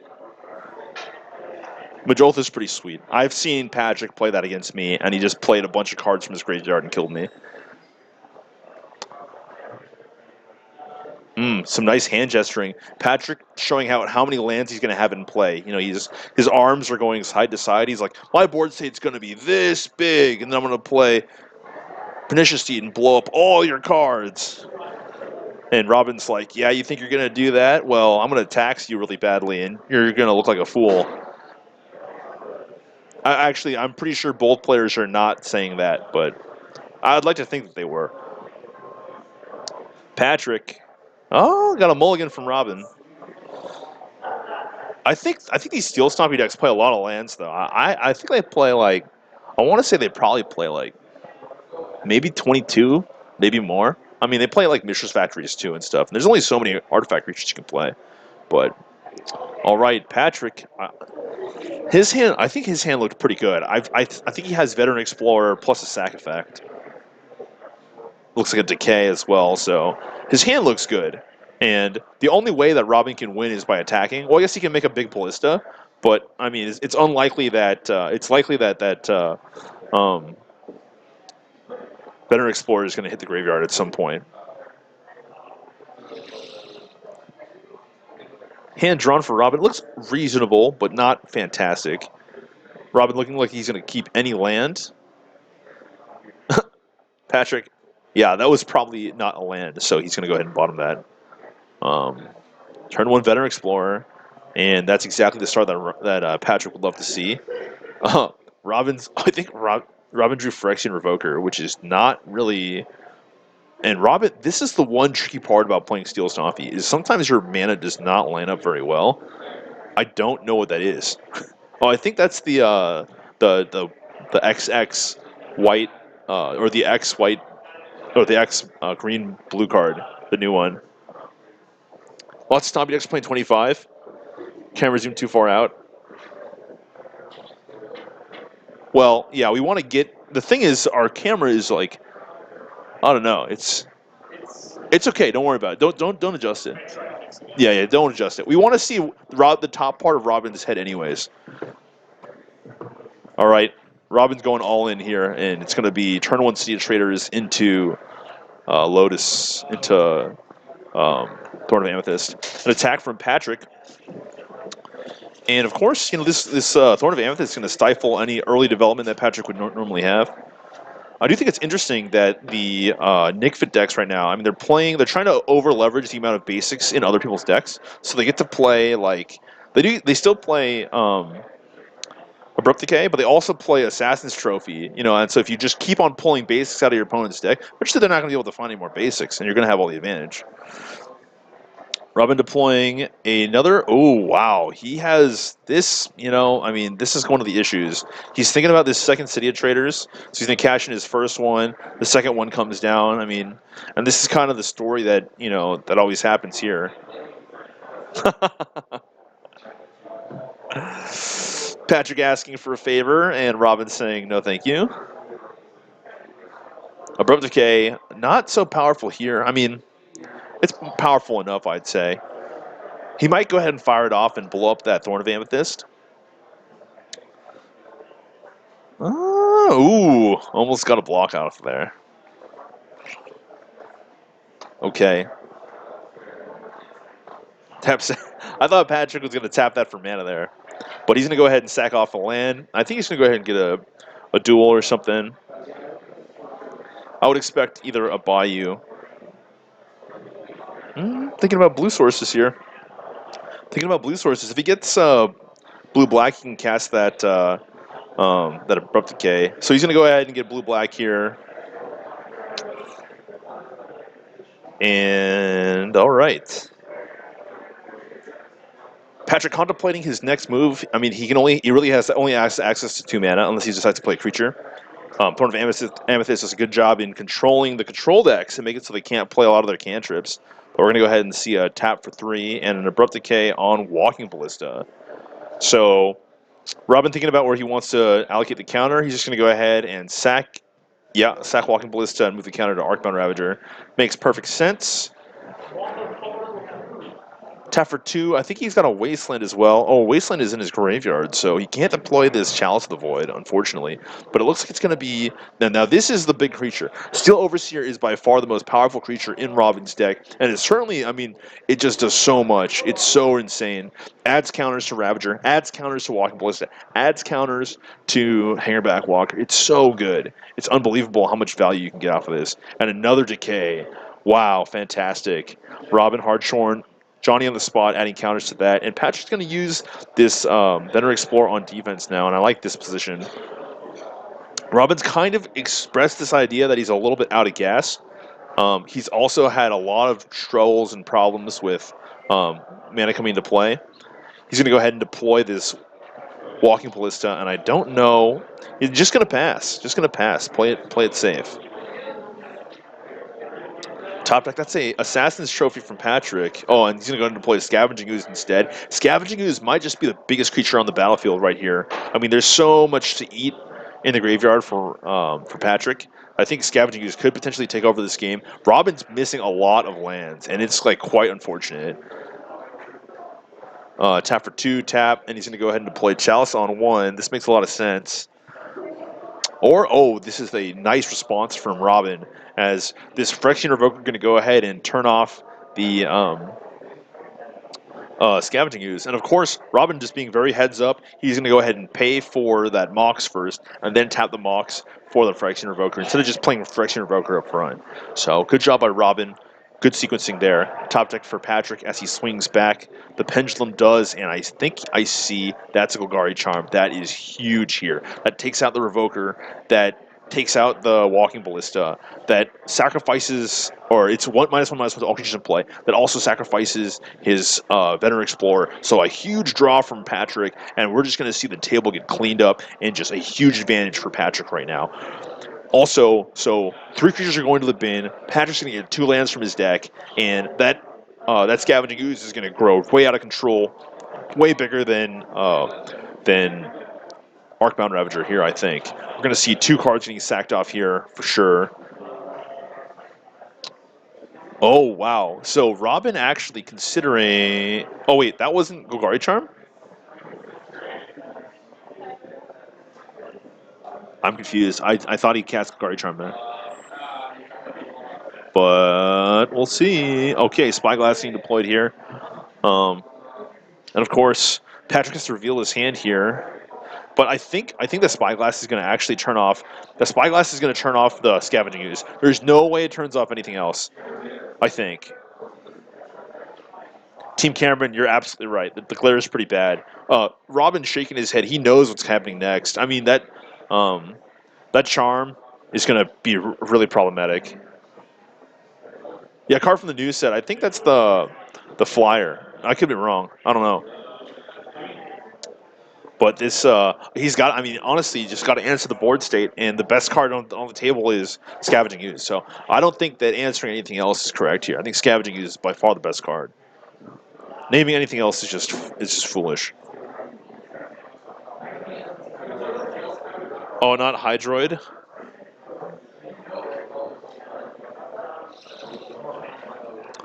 Simic Ascendancy. Appreciate that. Blazing Gunner. Appreciate that. So he's going to name Simic Ascendancy, but I think that that's actually incorrect. I think the correct card to name. I'm not quite sure what Ascendancy does. I'm not quite. What is? If anybody can go ahead and describe what Simic Ascendancy does, I would love to know. But I think that Scavenging Ooze is by far the most powerful card here on this board. Patrick turning his cards around in case that Robin doesn't know what they do.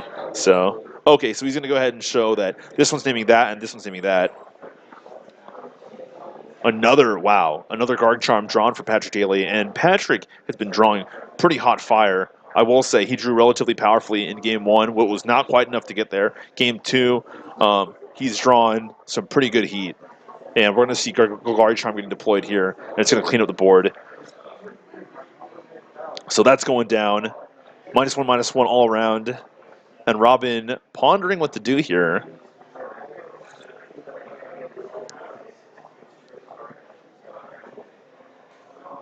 Before resolution, Robin thinking about a couple of interactions here. I think he's going to go ahead and just sack off both those cards. I think what he's also considering here is cashing in making a bigger Walking Ballista, which is possible, but it doesn't seem like he can only save one of his creatures. Chalice of the Void as well. He's got that Cavern of Souls, but right now it only produces one colorless mana, so it wouldn't make any sense to play that and cut and kill his City of Traders. Robin's stuck between a rock and a hard place. So I wonder. So he named Simic Ascendancy with the with the Spyglass, and I'm not sure if that was correct or not. I'm not quite sure what Simic Ascendancy does though. So, I mean, if somebody wants to tell me, I'd love to know. The Alpha AI, what's going on, dude? Majid Al-Nawari in the house. I do appreciate it. Unfortunately, I will not. I can't click on Gatherer links. Even though they're from Gatherer, I just can't click on links. I just can't do it. I won't do it. Who knows? The internet's a dangerous and wild place. Put a +1/+1 counter on target creature you control. Whenever one or more creatures +1 counters you should control, put many growth counters on Simic Ascendancy.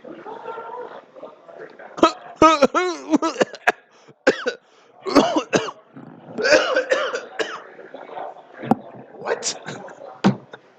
You win the game? Wow. Okay, that's wild. So putting counters on Civic Ascendancy, pretty insane.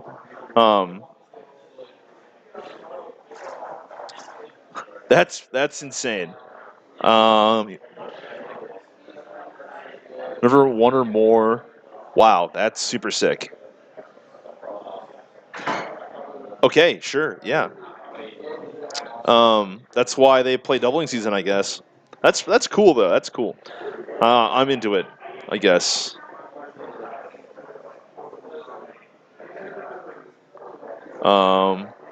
So top deck from Robin, as he has another land in play from that Veteran Explorer. We're gonna go ahead and see a clock here with Walking Ballista, as Patrick's dropping a little bit low here.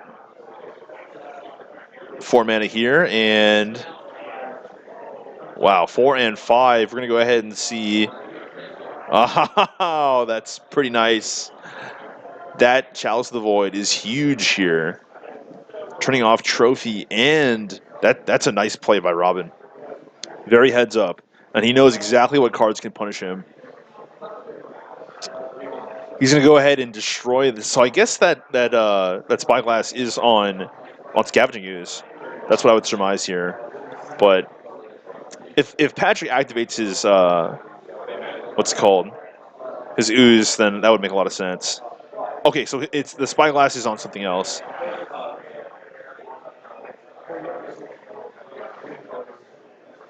Yeah, that's some sweet tech, and of course Patrick known for the sweet tech. Okay, so it looks like that Scavenging Ooze gets blasted off the table, and it's an untap from Patrick. He's going to have to draw some hot fire. He's got some good. I mean, he's got some cards, so he has cards that do things. The one thing that's for sure is Robin's going to clock with that Ballista as well as this Mistress Factory next turn, and Patrick tapping for. Okay, here's Cabal Therapy.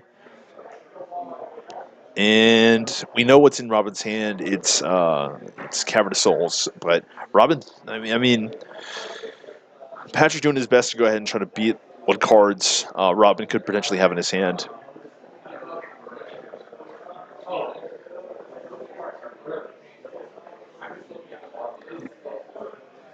All right, and there's the cavern, so nothing gets revealed there. But the clock is real from Robin's side. He's going to go ahead and deploy a land and attack. Oh, I think he drew another ballista. I think he drew another ballista, so we're going to go ahead and see either, activate attack with 2 of his creatures and then play ballista for 1, I believe. Unless that's not a ballista. That is a ballista, though, so he's also thinking about ballista for 2. I think shortening the clock's more respectable, though. If you can, because if you activate an attack, you can potentially get in 1 more damage. But I think Robin's thinking about the long term. So he paused there because he was like, I've got Chalice on 2. I also have Thorn of Amethyst in play. But of course, everybody knows that converted mana cost on the stack for an X equals 2 card, or a double X card is 4. So good job by Robin. Good heads up. Top deck from Patrick. It's got to be gas. That I don't know what that is. I don't know. I pride myself on having really good card recognition and understanding what a lot of these cards do. That's that weird dude that does weird things. Yeah, this board is pretty insane. I mean, Robin's doing a good job in attacking here. So Patrick going to play his weird creature that goes and finds other weird creatures and pass it back. Robin's going to go ahead and untap here, and I think this is going to be, I mean, it's tight. The board state's getting a little tight. If I'm Robin, I'm thinking, or if I'm Patrick, I'm thinking, man, I just need a top deck Pernicious Deed or something like that. Just buy time, find Deed, blast. But untap here. See, I wish I knew what the power and toughness was of Patrick's creature. I gotta believe if that card costs 3 mana and finds another creature, it's gotta be like a 1/3. You know, it's gotta be like a 1/2. There's no way that card's very strong. It's a 1/1. There you go. See, I knew it. It's terrible. It's a stinker. Activation here. Mishra's Factory joins the team, and a swing from Robin. Chumpy chumps. Taking 4, going to 7. Patrick a little bit on the back foot. I think, let's see here. So if he plays Deed and Blast for 0, how good is that? There's no way that he lives because the ballista that Patrick just blocked is probably a 3/3. Robin just aces or just shoots for 5 and then attacks with Mishra's Factory. Unless, see, if this Greenstone Zenith can find some nice gas, then maybe the math changes a little bit. But right now, it's not looking good for Patrick. Greenstone Zenith getting deployed here. X is 3. 3, sir. X is 3. Hey, Constantine. Just make sure he only gets a 3-drop because he's got a thingamabob in play.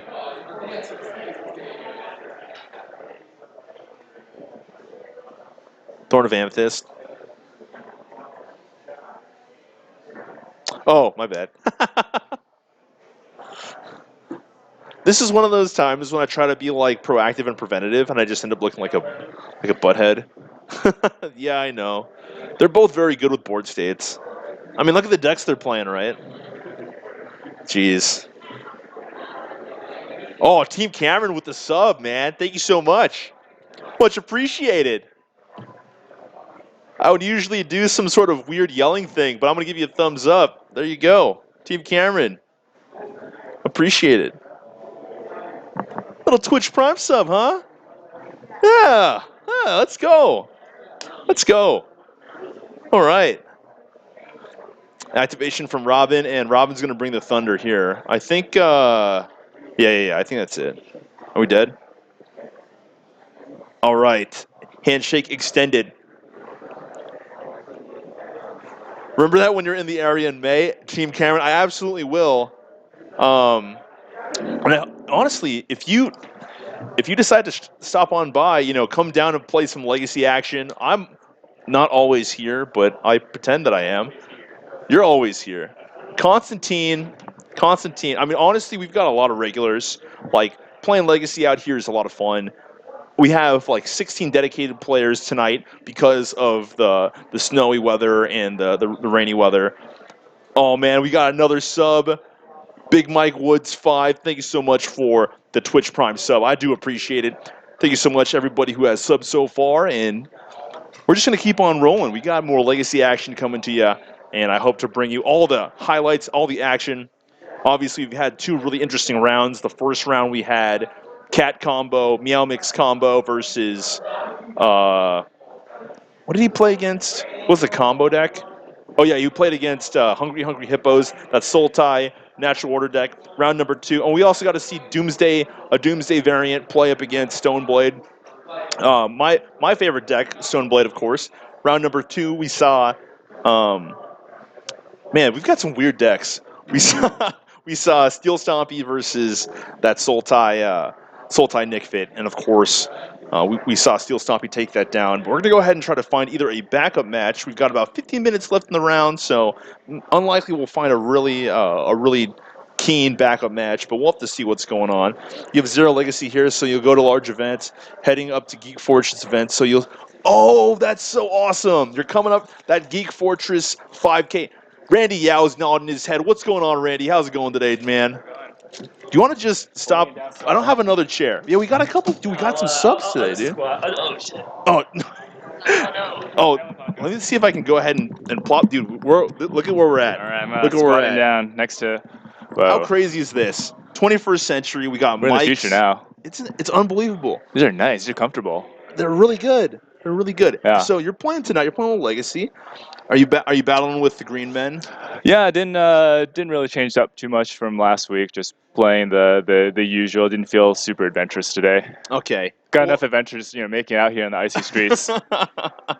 Absolutely. And I think that, just being able to come out here and play Legacy is probably an adventure in and of itself. So playing what you're comfortable with, not getting too creative. I've seen Nick Rigazzo has been mixing it up a little bit with some Natural Order variants, Natural Order Greens and Zenith, playing some weird cards. You're saying tried and true, playing Legacy Elves. So it's and how have your matches been this far tonight? Going 1-on-1 so far. So Okay, not too bad. having some interesting matches. So that's all as much as you can ask for. Yeah, sure. What have you been playing against? Played against round 2. I just won against Big Red. It was okay. pretty scary. Very scary matchup. That deck can do also, especially when they Inferno Titan you. Like, that's a real problem. Oh yeah, no. The turn 1 it was what was it? World Spine Worm, the 15/15. Turn 1. Yeah, it was crazy. Yeah, World Spinal Worm, and especially I think who is that? He's got Caven in his sideboard. It's like the Pyroclasm Forcible variant. Oh yeah, and board wipes and Masks. everything. Yeah, it's crazy. It's a scary matchup, but sometimes sometimes you get lucky and you hit some discard and they can't do anything. You can certainly tag them in the right ways. I mean, that deck is really volatile as well. I mean, it plays Blood Moon as well as Chalice of the Void too. So it can do all sorts of. It's got weird angles, but it's got some. I'm sure if you're playing your consistent game, you're going to get them. Yeah. And then first one was against Sam on Miracles. Fought it out some pretty close, grindy games. First one, he just had everything. Second game, I had everything. And third one was like a real back and forth. Yeah. And then that's a good match. Yeah, I had you guys on camera. Honestly, no, it was good. It was good. Ultimately, he ripped the entreat and got a bunch of angels and did the win out of nowhere. Yeah. After things got pretty settled down and stable. Sam Yu, not Sam Yu. But yeah, Hriljac, of course. Hriljac, yeah. I think he's qualified. He might be. Points? I think he is, or at least he might have been qualified off of. I think he qualified off of one of the 1Ks or tournament points or something. I think it's tournament points. Yeah, I mean, if nothing else, he mostly plays in Bellevue these days, right? Yeah. What the heck, man? That's so crazy. Whatever. Yeah, I mean, he's definitely got a lot of points from there, if nothing else. But anyways, it sounds like you're doing relatively good tonight. Trying to go ahead and string some wins together. Yeah. And you gotta having fun. Get some consistency to get on the invite, man. They have to grind. I haven't been able to grind as much this season. So I haven't been making a lot of the 1Ks. Unfortunately, I've been making a lot of the weeklies, but then I miss like some key weeks, and then I think I've been finished like second or third on the point totals the first season so far. That's a little tough. And also, especially when there are events like the viaduct going away, Oh, and you yeah. gotta show your dog about how cool the viaduct is. Yeah. There's floating around on Instagram. There's the photos of me riding a bicycle on the Seattle Viaduct with my dog on a backpack. Yeah, It's, if you can find that, yeah. that's what's up. That's what's up. That's what we do when we're not playing Magic. We take bike rides with their dogs. Anyways, guys, we're gonna. Pretty much all we do. Bike ride with dogs or Magic. I'll go ahead and let you get back to All it, right. Randy. Thanks for stopping by. Always a pleasure, man. Yeah, and good luck in your next couple rounds. All right, thank you so much.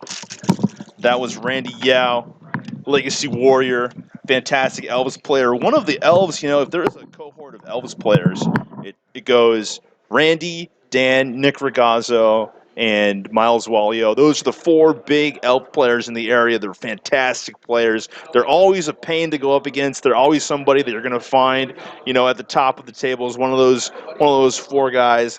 And so it's awesome to sit down and play against those players. And of course, you get to see what they're all about. Randy, of course, playing the true green. I almost said blue. Green-black Elves tonight, and of course, he's doing relatively well. Hopefully, he'll go ahead and string in 2 more wins and prize. But we'll have 2 more rounds of Legacy action coming for you. I see a couple other matches going on. It could be dying out a little bit, honestly. When you get past round 2 at these weeklies, a lot of times you'll have people that are dropping out. Ice with the solo cats. Josh Warmonk's in the building. What's going on, Josh? How you doing tonight? I can totally assume that you decided not to come out and play Legacy Magic. I mean, it would have been a little bit of an effort to get down here. One of the things that my dad always shares with me whenever it snows in Seattle is he always shares like these videos of these cars like sliding around the Seattle streets, or like sliding down a hill, and they're like playing ping pong as they bounce off other cars. So whenever I watch that, I'm like, man, glad I got insurance, man. But anyways, so it's a little snowy, it's a little icy on the road. It's not too bad. I think it's probably around 25 degrees out. That's when I was driving in. That's the temperature I was driving in at. But aside from that, we're just hanging out here. We've got 16 people for our weekly Legacy tournament. A little on the light side, but we've got some cool decks and some devout and tried and true players. Capitol Hill is in the name. Yeah, it's got Hill in the name. I completely agree. And Will. So Will, our normal TO, he would usually be running Legacy tonight. But Will was able to make it. He lives on top of Queen Anne Hill, of course, and so it's a little tough for him to get out from where he is. Hill, of course, is an important keyword when understanding icy and snowy situations. So, of course, that can be a hill giant. Yeah, it can be a little problematic whenever you're trying to travel around. But anyways, we're just going to go ahead and hang out here as we wait for the next round. As I'm going to go ahead and pull up our... Wow. Am I actually broadcasting?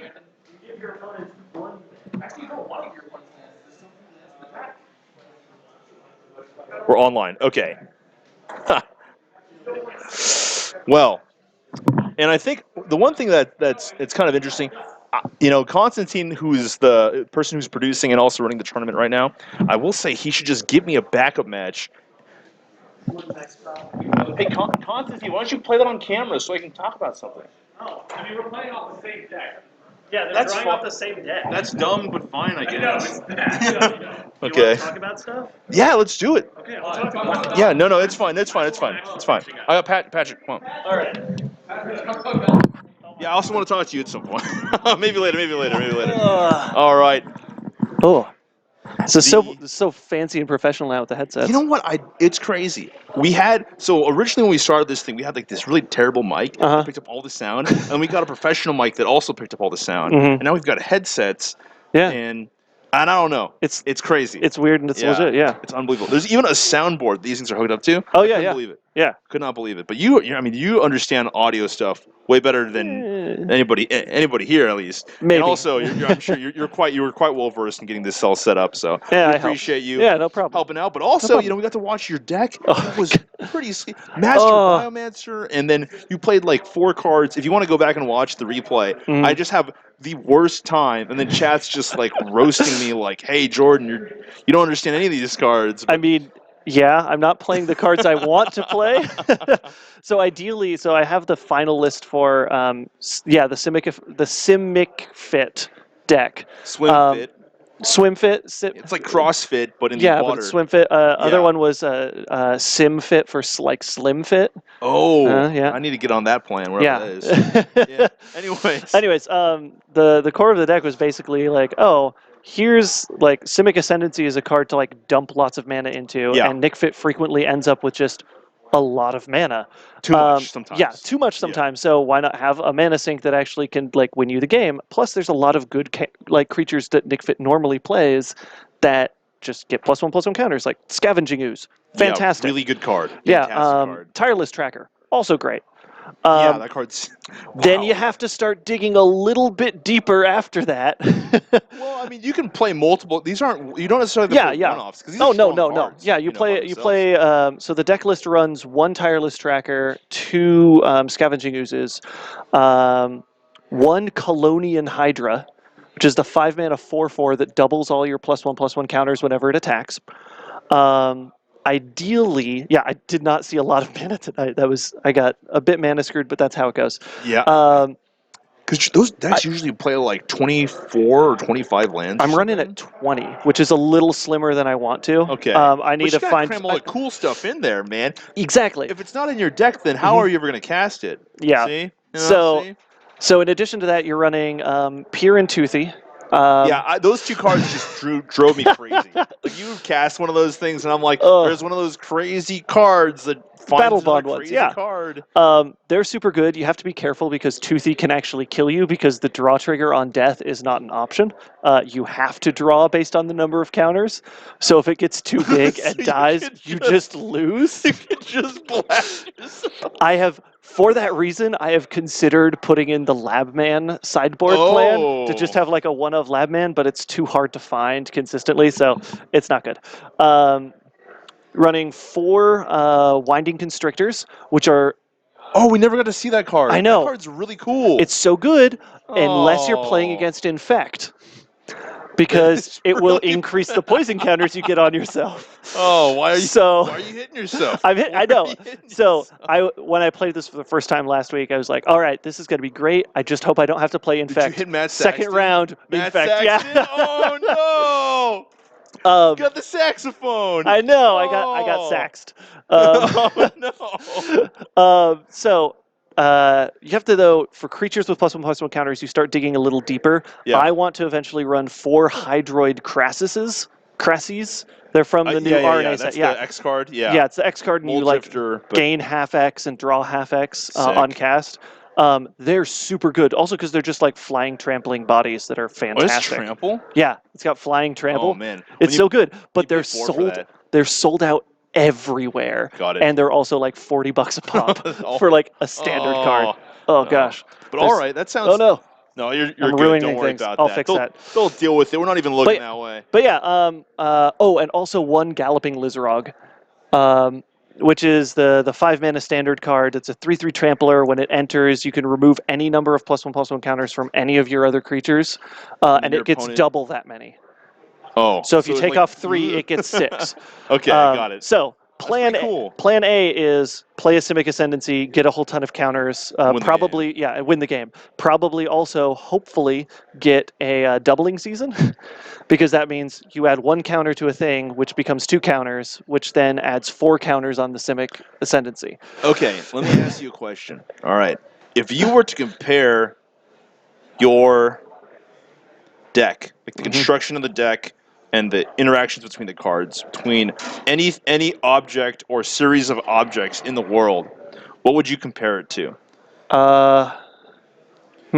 The thing that I would compare it to is like one of those Rube Goldberg machines where like the ball rolls down, it hits the fan spins, and it pulls like the string up, and the string lifts up another gate, and then there's a bowling ball and it rolls down. Yeah, it's a And bit then, like that. Launches an airplane, and the airplane flips around, and then it lands and hits like a bunch of dominoes. Yeah. Kind of like that. Yeah, I have a deck that's more Rube Goldbergy than that, but I would say this is like a pyramid scheme kind of deck. Oh. Like, I you see. get people in on the ground floor, and they're like, oh, it's a scavenging ooze. That's not a problem. And then they're in too deep as soon as the doubling season hits, and it's like, great, I have an 8/8. Yeah. Okay, got it. Yeah. Well, anyways, it sounds like you're having a good time Oh, playing yeah. a cool deck. I got to win. You missed me in round 1. I actually won with Simic Ascendancy. It happened. That's glorious. It was great. And it says on the card, you win. Yeah, you just win. Telling your opponent you lose because I won, that's awesome. It's real great. Well, anyways, good luck in your next couple rounds. Yeah. Appreciate you stopping by. Of course. Giving us a little chit chat. Oh, and, boy. In a few minutes, we're going to go ahead and roll on to. Thank you so much, Patrick. Yeah, no problem. Good luck in your next couple rounds. Thank you for adjusting the screen as well. We're just waiting on the printer. So there you have it. We've had a couple conversations. We had Randy Yao stop by, talk about us. We had Patrick Daly stop by, talk about his Nick Fit build. And, of course, we've got legacy action coming to you at Mock Sporting House, Seattle. It still feels weird to say that, I have to be honest. I want to say Card Kingdom so badly. We're on the Card Kingdom Twitch stream, so... I know. What even is Card Kingdom? Where is that store? Who knows? Nobody knows. It's only a dream. It's only... in the interwebs. I understand. Have you guys made that announcement yet? What? Okay. Oh. I mean, Okay. Oh my goodness. It's really good.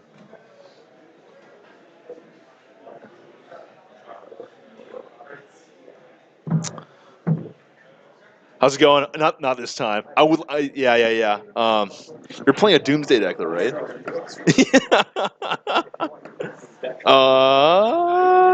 I think it would be too complicated right now.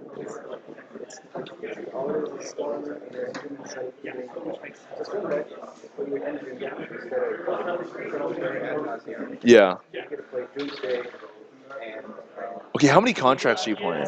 Because you had Infernal Contract in your hand. And my head was about to explode. Let's do Joey. Let's do table 2.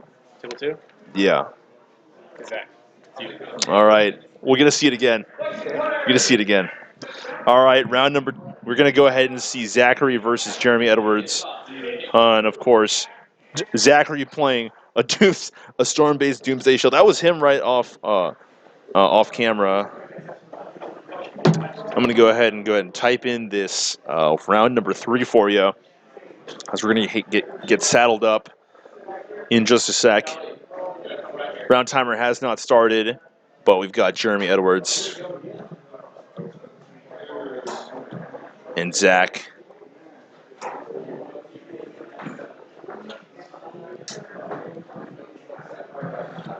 And if you're as interested as I am as to see exactly how this deck works, he's playing both Burning Wish and other cards as well.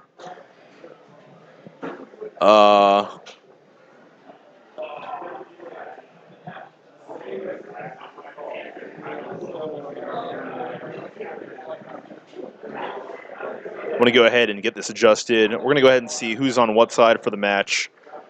Looks like Zachary's on the right side. Jeremy Edwards on the right, Zachary on the left. I'm going to call his deck DDFT, and Jeremy, I think, is be playing Eldrazi. But I'm not quite sure, and of course, don't quote me on that. But Zachary playing some of the cooler cards. I mean, we got Chad in the building. What's up, Chad? I just immediately call you out like, hey, man, let's go. Yeah, well, Alan3377, I would let him explain it, but his deck is pretty complicated, man. I want to give him an ample opportunity to sit down and talk to me about what's going on, you know? So, all right. Jeremy Edwards almost always playing big Eldrazi. He might be playing. He could be playing like Burn or Blackguard Reanimator, but he's 2-0 right now, so it's a good start for him, and a fantastic job.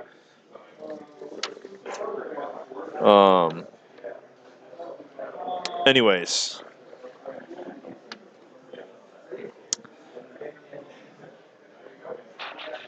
Zachary on the cut. Jeremy Edwards, known for playing Chalice of the Void decks as of late, although I remember him playing a lot of Sultai, Delver, Bug Delver, Team America, as it was originally called. And I think Jeremy Edwards, thinking about his hand, wow, yeah, that's totally Doomsday Fetchland Tendrils. I mean, he's playing a bobble. Like, come on. Jeremy needs a bigger notepad. Allen, 3377. The one thing you don't know about Jeremy Edwards is he's always had these big legal pads. He sits around and he looks at people's decks. This is his secret. He's like one of those, he's like Team Info Ninja, like from Naruto, where they get information on the ninjas. And all he does is he sits around with, his big notebook and he takes notes on people. He writes down, cards and sideboards and consistencies of decks. So Jeremy Edwards, certainly the Intel ninja of the Magic the Gathering world. So, now you know. Yeah, he does that a lot. He also, whenever he designs decks, he's a little crazy. He'll sit back and he'll play matchups versus himself. And he'll get a good understanding. My understanding is he owns boxes and boxes of revised crawworms. And he'll proxy on the back of the revised crawworms. Yeah, Jeremy's got a lot of notes on me too, for sure. He knows, but the thing about it is the notes on me, I don't really have any specific, my play tendencies are all out in the open. You know what's happening. You know what's coming at you. My strategy is I just want to perfect my strategy as best I can, and you can't stop it. That's how I play the game. Certain people try to play tricks and do sneaky things. I do some sneaky things, but it's more mind games. I'm not trying to play weird cards or try to play anything out of the ordinary. I think yeah, oh my gosh. So that's Candelabra of Twanos. So he is, I think this is Eldrazi Post with Candelabra. I think. I thought that was a Candelabra in his opener. Zachary looks like he's willing to keep on his opener, and Jeremy, I think Jeremy's actually mulliganing because he knows that Zachary plays unfair decks. So I think he's specifically looking for turn 1 Chalice of the Void. And if I'm Jeremy Edwards, I think that's just an appropriate game plan. Oh wow! And there's Trinisphere. Wow. Pretty good opener from Jeremy. He's going to go ahead and scry. I mean, if that Trinisphere hits the battlefield, this could be huge. He also is playing main deck. I think that's a main deck Leyline of the Void. Is that exactly what that is? I'm pretty sure it is. Turn 1. Okay, so that was not a Leyline, otherwise it would have entered the battlefield already. But we're going to go ahead and see turn 1. Tap for Voltaic Key. And yeah, so this is totally Eldrazi Post, and the way you can tell that is he's got those, not Teleria West, Vesuvas in his hand. So that's how you can tell the difference. Zachary going to go ahead and top deck and draw. I think he's already drawn. I mean, this isn't very revealing from Jeremy's side of the board, but Zachary's deck certainly has the ability to go ahead and surprise your opponent. That last card on the right, I'm not quite sure what that is. It's got a lot of text, though. So, Trinisphere going to the graveyard for Jeremy, untap from him, and... Oh! That's so sick! That's such a sick rip! Oh my gosh. All right, Jeremy Edwards making a copy of... I think he made a copy of Ancient Tomb right there. I would not be surprised if otherwise. And Zachary going to go ahead and take some time. I don't think his hand is very powerful, but that was just a savage rip. Brainstorm getting cast from Zachary.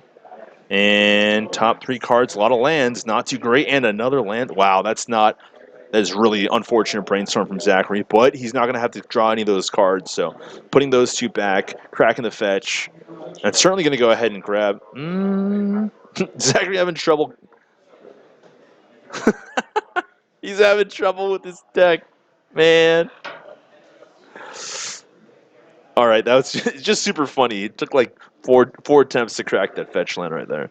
All right, Volcanic Island or Underground Sea getting peeled out for Zachary here. Yo, Hayden, thank you so much. Or Hayden, thank you so much for the Twitch Prime sub. Much appreciated. Brand new subscriber.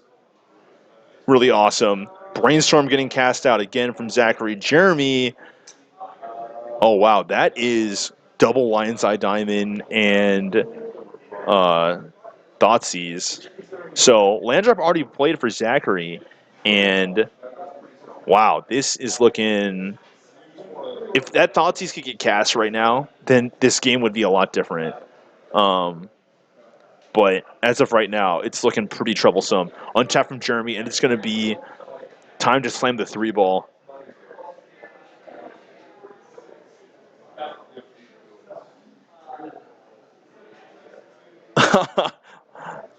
Tapping here, and boom goes the dynamite. Trinosphere, 3-ball coming down. All sorts of problems from Zachary. Now, Zachary does have outs here. This is the one thing about Zachary's DDFT list that's a little different. He does have Burning Wish, which a lot of other Storm decks do not have access to. If I was Jeremy there, I would have cracked. If I was Zachary there, I would have cracked and played Lion's Eye Diamond for sure. But it looks like Jeremy's going to be kind of safe and sound. The redraw there was just so nasty. So nasty. Tapping for a lot. And there's a big Walking Ballista for 3. So massive amounts of damage coming Zachary's way. As attacking for 4 potentially next turn. Jeremy does have to be careful, though. I mean, if Zachary can string together enough storm count, he potentially could win with a short Tendrils to the Dome. Although it's going to be troublesome because Zachary's going to need to make a lot of mana underneath that Trinosphere.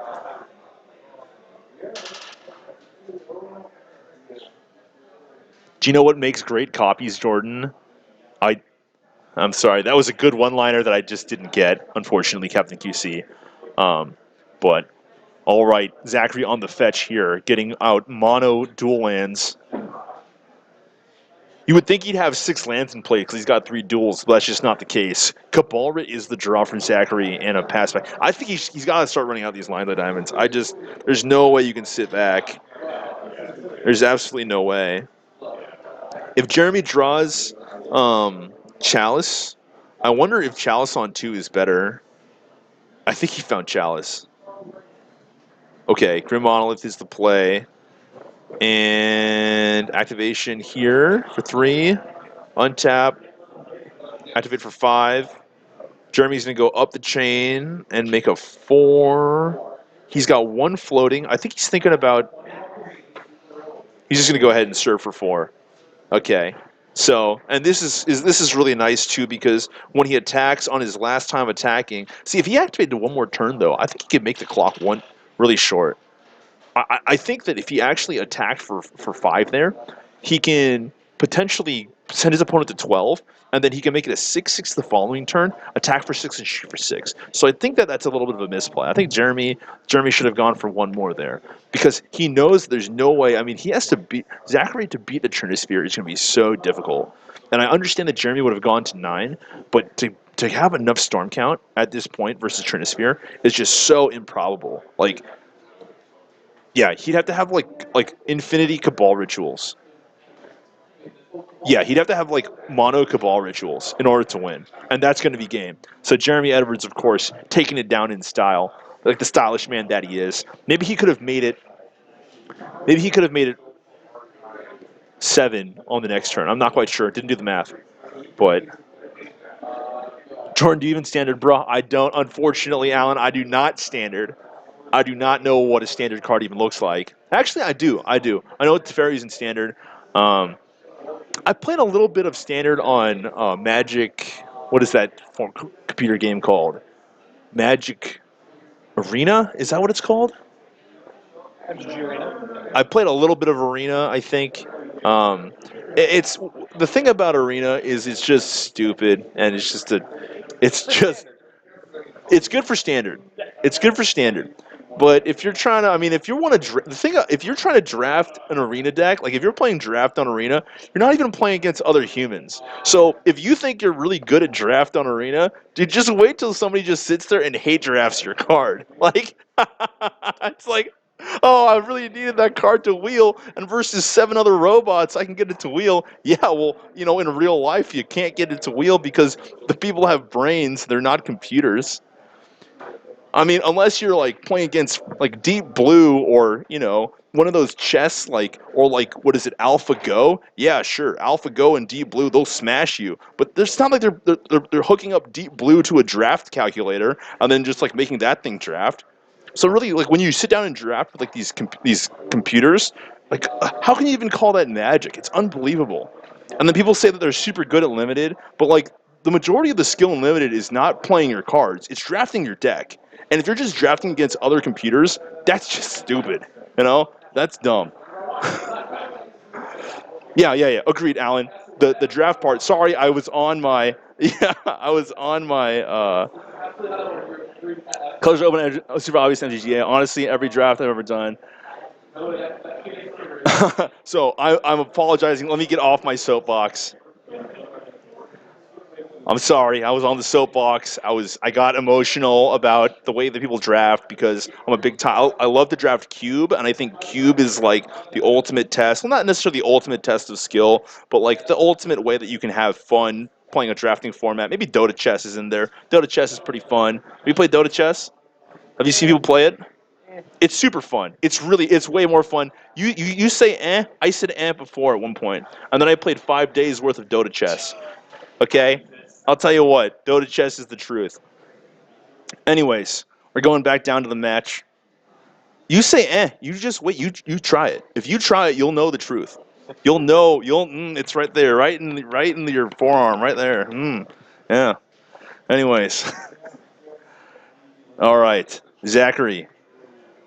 Doomsday, Fetchland Tendrils. We saw him duress the most important card of Jeremy Edwards' hand, and then Jeremy just ripped it off the next turn. And Zachary was pretty unhappy about that. But big Eldrazi certainly making waves right now. Certainly a very powerful deck.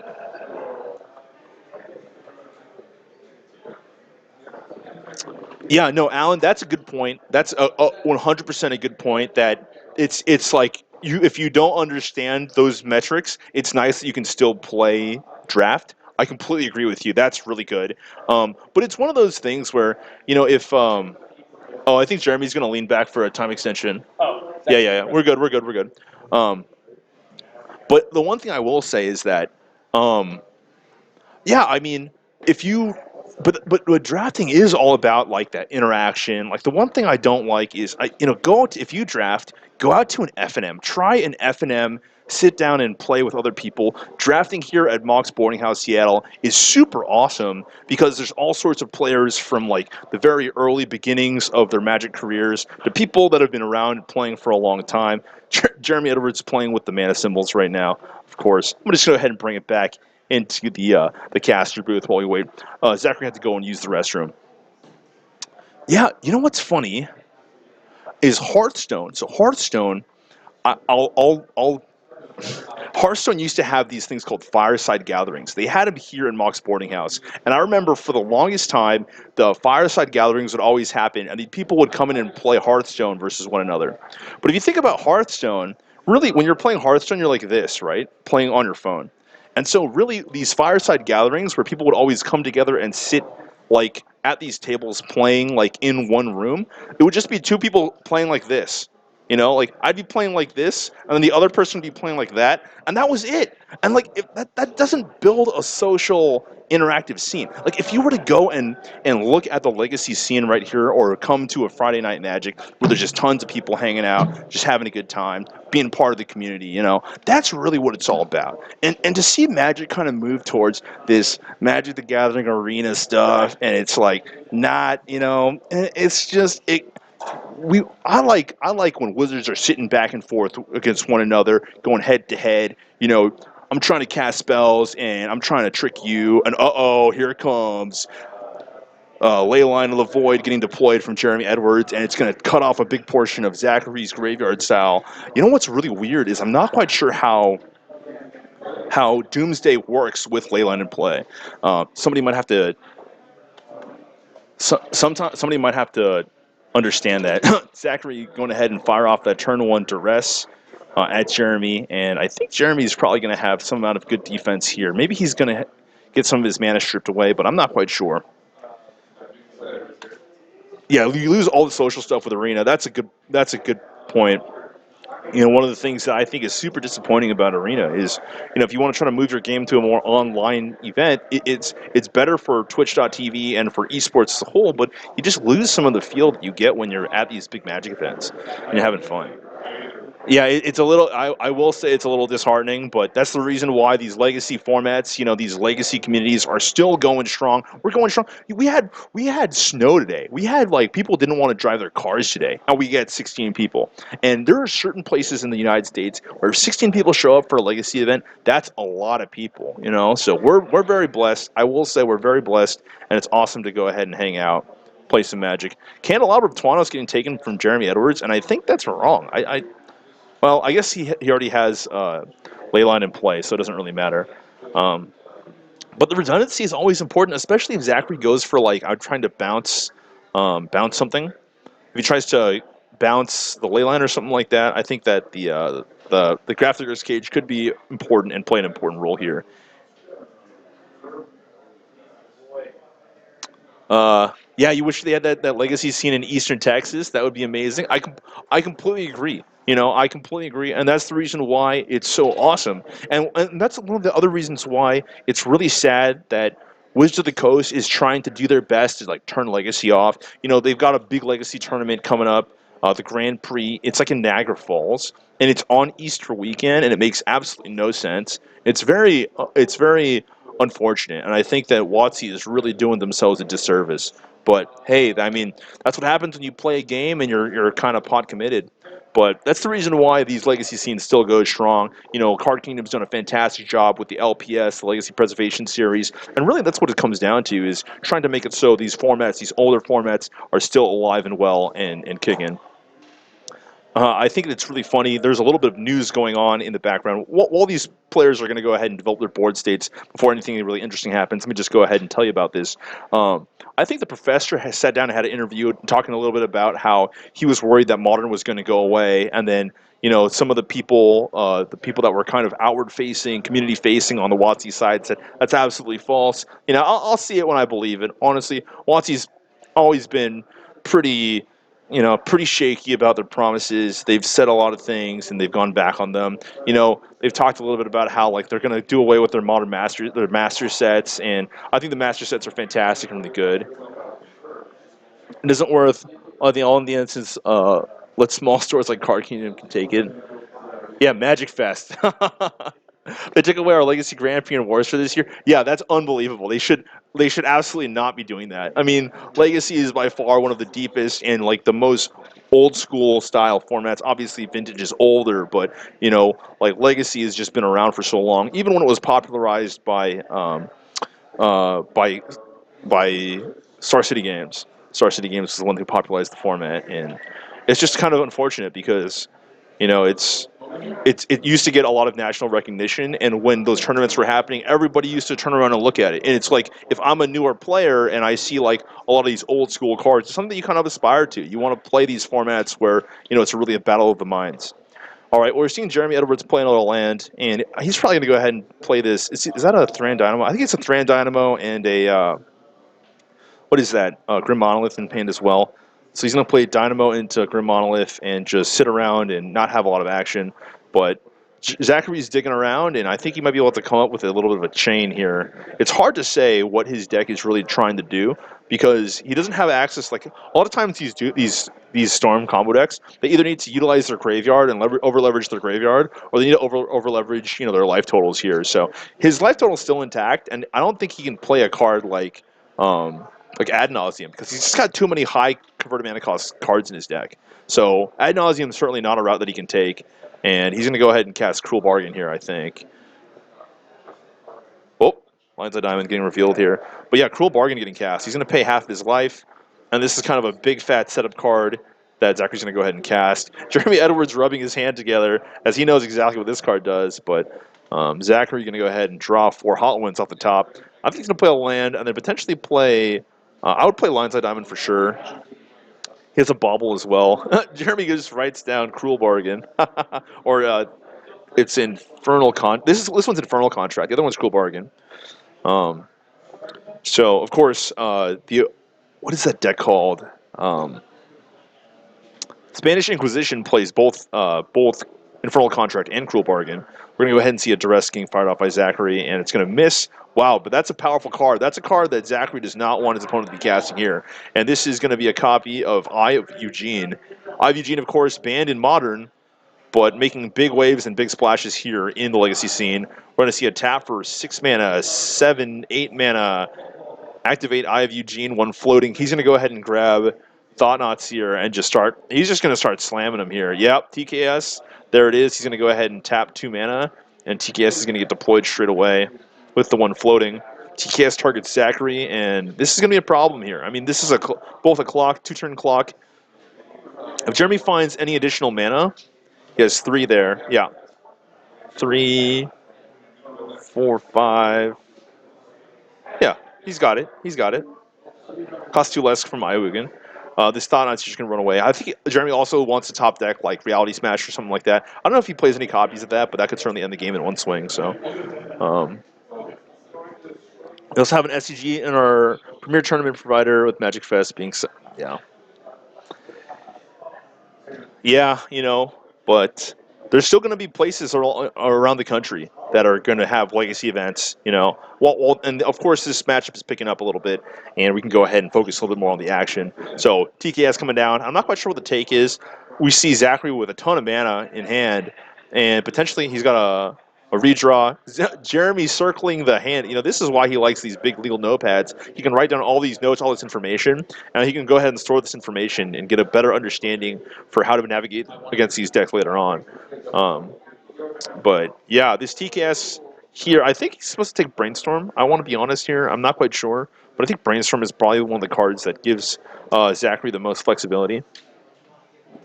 I think Jeremy would have loved a more clear decision, like a tutor or something like that, but that's fine. That's fine. So, let's see here. Not going to take the bauble, of course. That just doesn't make any sense. Let me see what. Here's the real question: is if Jeremy has another turn, what is his options? So he has 3, 4, 5, 6, 7 mana. He can't really do a lot. He could potentially play another TKS. That's about it. Takes Brainstorm here. That's a huge mana. There have been more 1Ks in the area this year.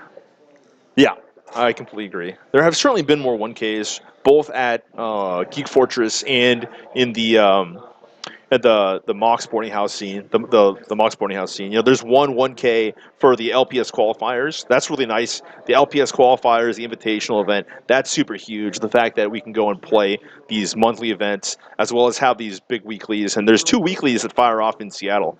Seattle and Bellevue. There's obviously Monday nights, which we're watching right now, and our sister store over on the Bellevue side, they also have Legacy and Modern as well on Thursdays. So we're going to go ahead and see a Ponder getting fired off from Zachary and a Storm counter getting deployed from Jeremy. I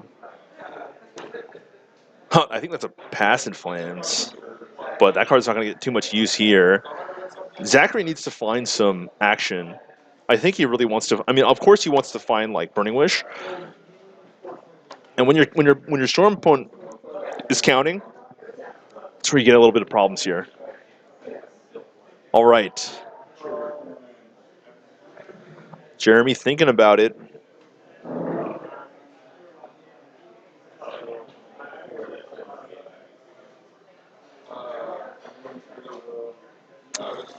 Zachary, you know the thing though is that I watched Zachary play this like a second time, and it takes a long time. These Storm decks are pretty complicated. Yeah, math is hard. I will completely agree. Especially when you're trying to figure out whether or not what your payoff is. Like if your payoff is casting Infernal, like Infernal Contract, it's hard to know whether or not what's happening here. So, yeah, Jeremy's just going to go ahead and keep live totals on. It looks like the iPad turned off and was unable to resuscitate what was going on there. So, hey, we love all Legacy players. In complete honesty, we would love all Legacy players. We welcome everybody from around the country. If you want to play Legacy, stop by one of these shops. It's awesome. And please, if you're from the Twitch chat, let our commentators, let our community know where you're from, because it's really awesome when people stop by. I think maybe about 2 or 3 months ago, we had a couple people stop by from the Midwest, from Indiana, and it was even stranger because both players knew each other but didn't necessarily know that they were going to be at this shop, and so they knew each other from back home, and they ended up facing off against each other in our shop in Seattle. So that's how that's how well known this whole scene is, and playing Legacy out over here. We're seeing Zachary go ahead and combo off. He's got Dark Ritual into Dark Ritual. 5 black floating. Storm count is probably in the neighborhood of 4. No, it's going to be in the neighborhood of 3. Of course, Zachary has no ability to use his graveyard with both the Leyline and the Grafticker's Cage in play. Zachary, Storm count 3. Jeremy's going to go ahead and lay everything out for us. Good guy, Jeremy, right here. All right. Yeah. And a Burning Wish in hand for Zachary, so... Okay. Burning Wish. This is tough. I would be consulting my sideboard if I were him. Blindside Diamond. Bobble. He's going to go ahead and utilize 1 mana. Storm count's 5. And I think he can do it, because his Bobble can draw his Infernal Contract, and his Infernal Contract can draw the rest of his deck. So I assume that he has a stack. He has a stack that allows him to do what he wants to do. Yeah. He can Burning Wish for Doomsday, cast Doomsday, cracking Blindside Diamond in response. I think he has 4 black floating at that point. He can crack his Bobble to draw his Infernal Contract, pay 3 black to draw the rest of his deck. And then I assume that he has some combination of 4 cards that wins in the game. I assume so. I don't know. That's the line that I've come up with. And I'm not a smart man. I'm a dummy McDummer. Dummy McDumbface. That's what I am. Thoughtseize getting cast from Zachary, and we see, oh my goodness, Jeremy would have won next turn. That is a reality smasher. That would have smashed all sorts of realities. Oh my goodness. Cracking Blindside Diamond in response. Burning Wish coming down. Wow. Well, let's see. Zachary going for the board, trying to figure out what he's got access to here. It's got to be Doomsday, right? That's the card. Well, I don't. You know what? He's only got 3 black floating. He's cracked his Blindside Diamond. What's going on? I think there's 3 black floating. There's 3 more black. I think there's 6 black floating. Yeah, there's Blindside Diamond mana floating. These fools.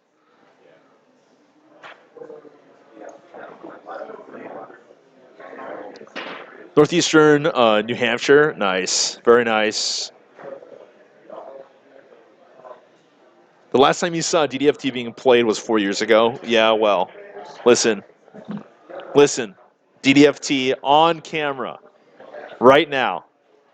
All right, Burning Wish for Doomsday. Doomsday being cast. Top card of your pack is, yeah, it's Doomsday time. I think you can. Can you win? I don't know. He can win from this spot, right?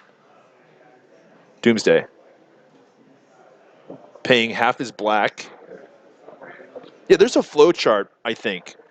There's got to be a flow chart.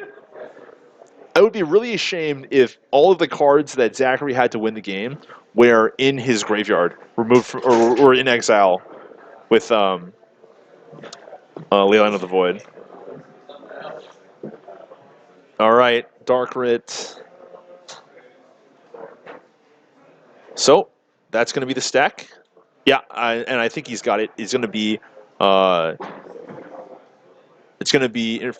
Infernal Contract, Dark Writ, Lotus Petal, Dark Writ, Tendrils of Agony, Lotus Petal. That's like good enough. That's good. That just makes a lot of sense. Good enough.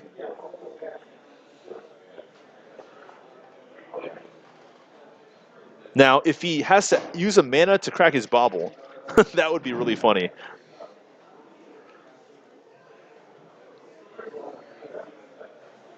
Okay, tap to draw. Infernal Contract, draw on my deck. go to 1. Yeah, pay Afterlife rounded down. He's at 1.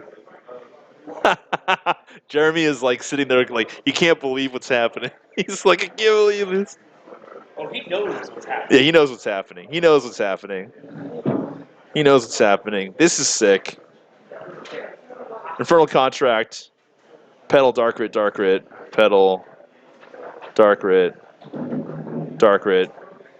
Tendrils of Agony you. All right. Game 3. Here we go. Game 3. So that's how you do it. That's what happens, you know. You got na 3 mana floating, redraw, you know, crack this, draw, Infernal Contract, draw 4 cards, blam. Sick. All right. big brains. But all right, we're going to game number 3 between these two players. Let me go ahead and update the score pad. Unfortunately, I should be doing this. It's a one-man show over here. Well, it's a two-man show. Constantine, you're doing like 3 jobs. You're producing, you're running the event, and you're also doing whatever that is. My actual job? Your actual job. Yeah. So really, hey. Nah, never mind. Yeah, so this is Alan, this deck is a storm deck. This is Doomsday Fetchland Tendrils. It's a deck that was developed a while ago. And by a while ago, I mean like a long time ago. It's a cool deck though, you know. Doomsday, of course, is like the primary operator in this deck. What they try to do is they try to cast Doomsday, and they have a card in their hand that draws a card. And once they play Doomsday, their deck is specifically 5 cards, and they try to like storm additional cards with their deck being very, Doomsday. This is super funny. There's actually the guy who invented the Doomsday deck has his own website as to how to play Doomsday. I run into him every once in a while on Magic the Gathering Online, and he also plays this Black Splash version of Sneak and Show that plays Limduel's Vault. So that's how you know this guy knows what's up. But anyways, Jeremy with the Gravedigger's Cage on turn 1 and land Walk Ballista or Thought-Knot's here. That's pretty tough here. Pretty tough. Zachary laying out all these cards that he doesn't want to take. All right. It looks like it's going to be Brainstorm here if I'm Jeremy Edwards. I mean, Zachary's hand pretty strong. Pretty strong and pretty resilient to turn 2 TKS. Yeah, DDFT Wiki. Oh, it's this guy. Yes. Wait, isn't this the guy? Yigit, aren't you the guy? Aren't you the creator of DDFT? Am I incorrect here? I swear to God, it's you. Okay, never mind.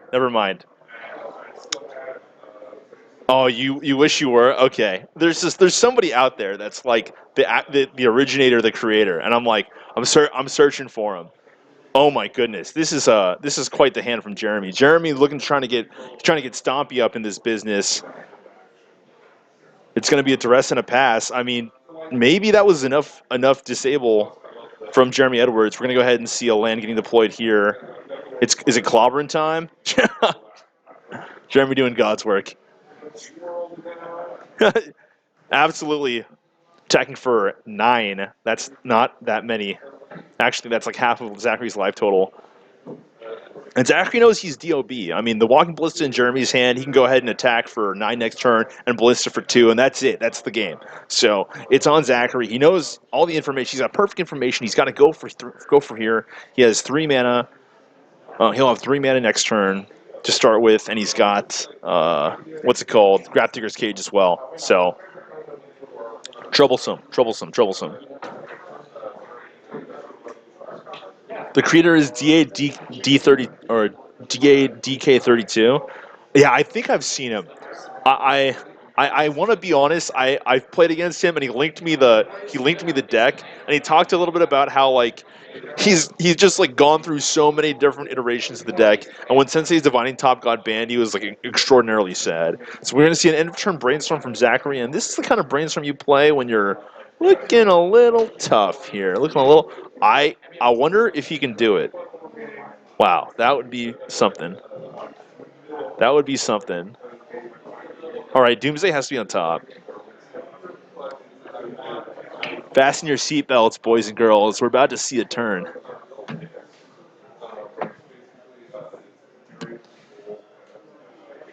Man, you know how much skill it takes to play this deck? you just play redundant copies of Muscle Sliver. Come on.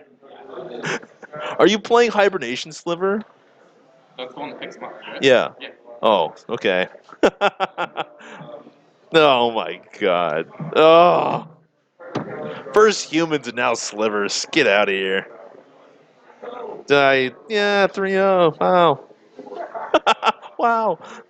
Look at this, man. This guy's work. See, this guy works for the money. You're just playing some tribal deck. Look at this. This is. This guy's working for it, man. All right, Doomsday, Hack for Life. Going to 5, Zachary. You know, one of the crazy things about these Doomsday decks, they used to play Doomsday, and they have a sideboard plan where they'd play Shelldock Isle and Emrakul. And they just try to Emrakul, like, first control, you just try to resolve Doomsday, and then your opponent would be like, I don't know, what are you going to do? And then it'd be like Shelldock Isle on top with the Emrakul, and they just play Emrakul and attack twice and win the game. They're ridiculous. It's an insane deck, you know? That's a pretty sick brainstorm from Zachary. I don't know, can he do it? Does he have the ability to do it? I guess he does. I don't know. This is so savage. Jeremy's at 18. All right. Oh, he's tapping the wrong one. Oh, no, he's not. All right. Storm count, Dark Rid here. Black count, it's 3. Brainstorm. He's going to cast Infernal Thingamabob. I don't know what the storm count's at.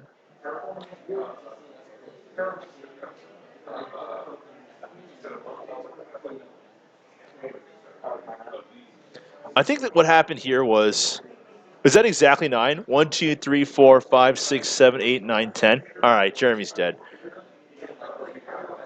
Man, this deck is super powerful. All right, and there it is. Zachary taking it down in... Wow, and Jeremy had a really fast start, too. But turn 3 setup, that was by far like one of the best brainstorms I've seen. It was a brainstorm into Doomsday and Dark Ritual. Jeremy not able to find... I mean, we saw Jeremy get really lucky in game 1 with Trinisphere, but Zachary able to get it done in game number 3. Game number 3. Let me have him see if he comes by to have a conversation with him about DDFT. He's got some interesting cards in there as well. He's got an Abrade. But it's weird, though, because if he has sideboard braids and stuff, these are not cards you can find with Infernal or with Burning Wish. So I wonder exactly where he's at in terms of balancing out his actual sideboard plan with his Burning Wishes, because he can Burning Wish for some of these answers, too. So it's a weird one, man. It's a weird one.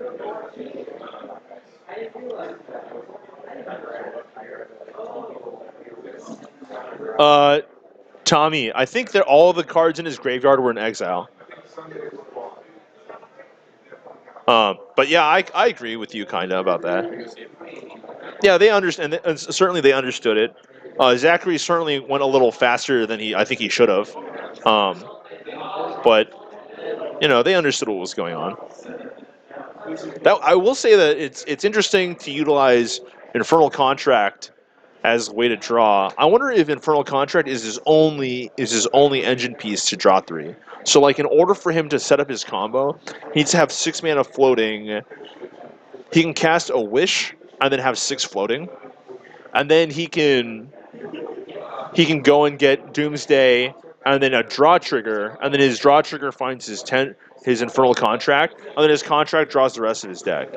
And it's interesting to me too because these are not, it's not like this is new technology. These cards have been around for a long time.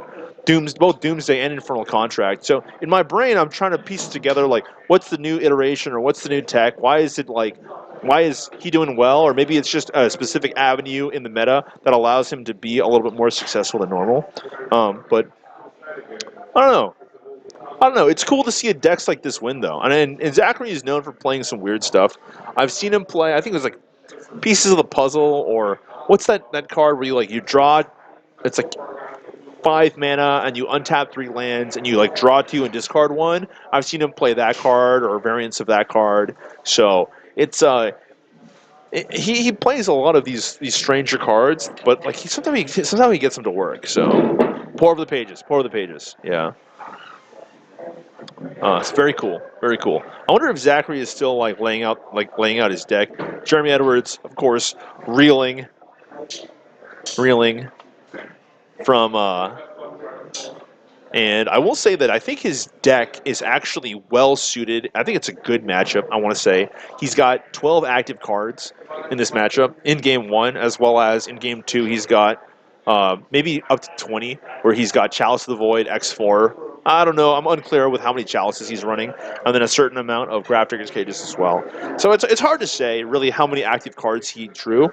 I will say that in game 1, in games 2 and 3, he did see his sideboard cards, and they just simply weren't good enough. These Leyline of the Voids and these Grafdigger's Cages, they're okay, and you do need to bring them in because it's good. It's likely that your opponent also has some graveyard-based engine. But it is interesting because what ends up happening is your opponent just sits there and goes, pay half my life, and if you have more than 3 life, then you don't die. Pay half your life, you're at 1. And have a good night, Sean. Sean Cantonese, resident level 4. All right, Zach, come on in, man. Come on in. It was cool to watch you win a couple matches on camera, man. Let me hook you up with this headset. Oh yeah, sure. Whatever you want to do. You can get the chair. I mean, I'm sitting a little close. Dude, I'm close. I'm up close, man. Zachary, man. Because people, Doomsday, it's been around. Zachary. All right, go ahead and get in the shot. Get in the shot. This is not a. I'm talking. Don't worry about that. Okay. We're breaking the 4th barrier here. The 4th barrier, of course, being right behind me. Make sure you've got enough slack on that. You don't pull the cord out or anything like that. How's it going tonight, dude? Yeah, it's good. Doing all right? You're sitting 3-0 right now? I'm surprised. You're surprised? Dude, get in shot, man. Come on. Sorry. Yeah. There you go. Sorry Get in the camera shot. Come on. It's an internet show, kinda. Not really. It's more of amateur hour. But what I will say is, it was cool to watch you navigate those hands because, especially in that last game, where I was like, dude, this guy's toast. And then your brainstorm was the sickest. Oh my goodness. It was exactly a draw spell and Doomsday, right? Which is what you needed to find. Right. Sorry, I'm a little tired here, but what was it, in that last game? It was what I needed off of that brainstorm. Yeah, it was actually it was one of those things where you played your brainstorm EOT because you needed all your mana, or you weren't quite sure what line you were going down. Right. So that's one of those brainstorms that you just have to throw. Yeah. People always talk about EOT brainstorm if you don't have fetch up. It's like, oh, it's the wrong thing to do. But dude, you got to do it, right? Sometimes. I think it's a yes or no kind of thing, depending if you have extra lands to play another cantrip to unlock yourself out of your brainstorm, which fortunately I did. Yeah.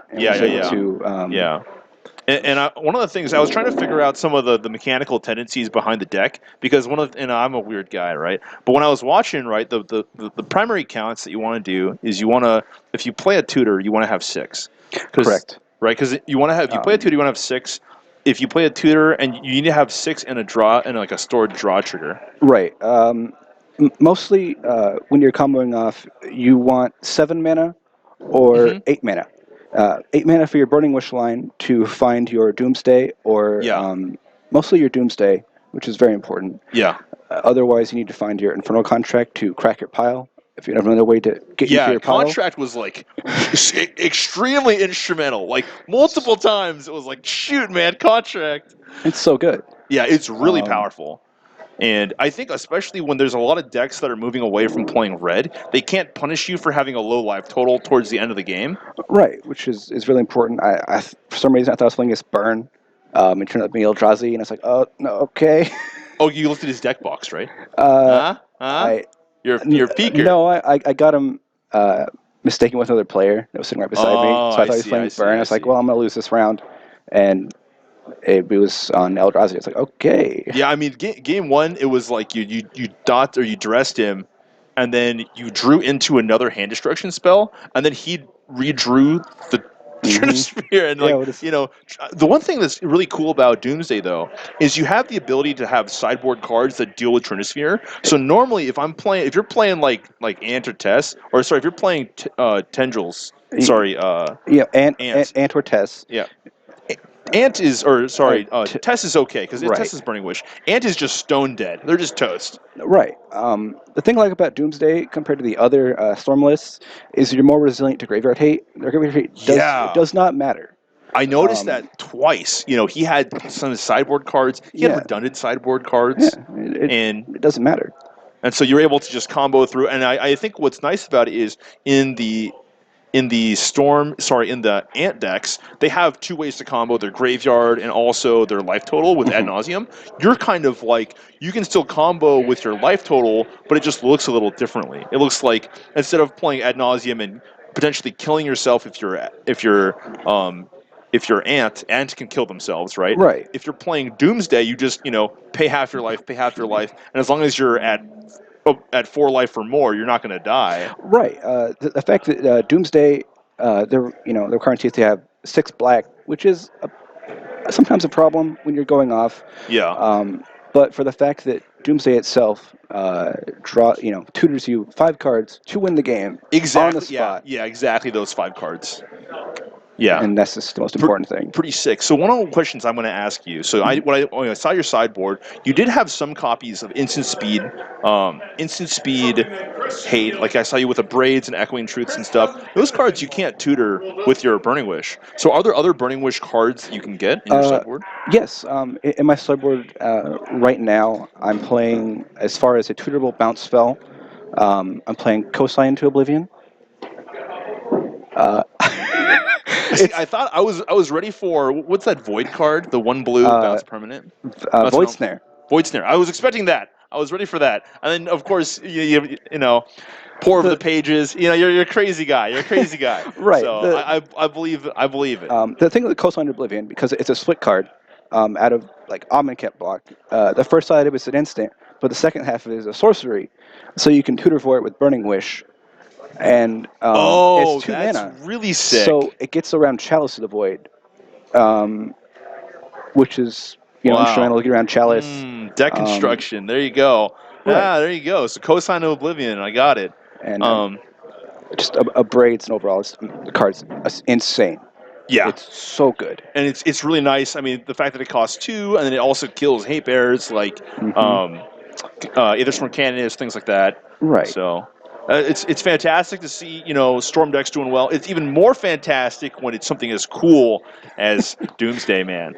Right. It's a fun deck. Yeah, and it's fun. Honestly, it's one of the decks that when you get, as a Legacy fanatic, you're a Legacy fanatic, when I get to see somebody do well with it, it's awesome.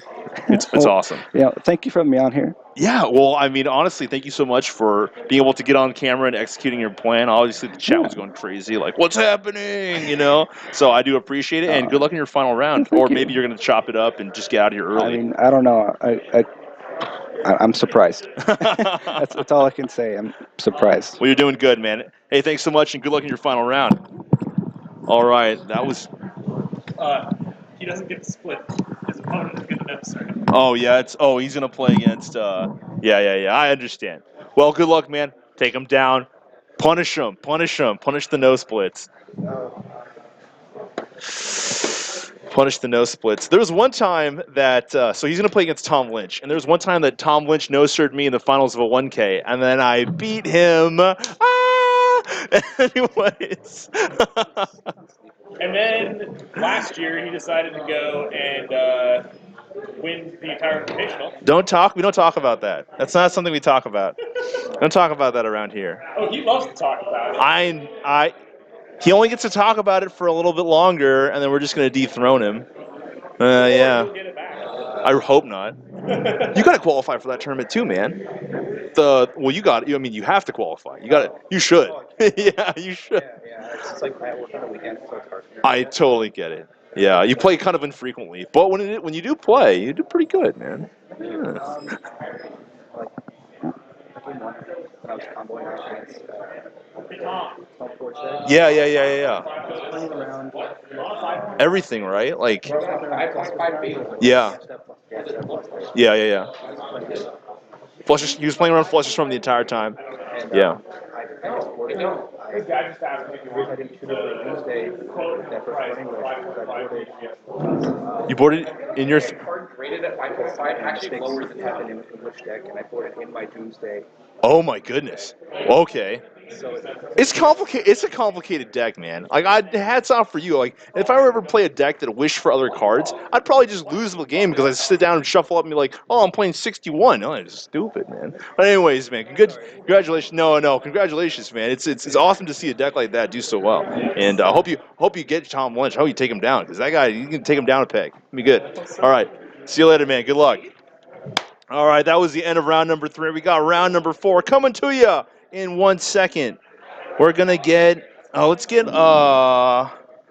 Is table 2 gonna play? I don't want. You're not getting on there. Your deck is just 12 clones of itself. I'm gonna post this. I don't know how I hate myself. Look at this. Look at these pairings. Sorry. Hey Jordan, football sucks. Are you talking about soccer, or are you're talking about soccer, right? All right. Yeah, Bear's a nice guy. Bear's a he's a real chum. He's a guy that you'd want to have at your cube drafts. I don't think so. Oh, table 3. Yes. Table 3. Thank you so much. Oh my god, yes. Dude, this is going to be so good. We've already had him on already.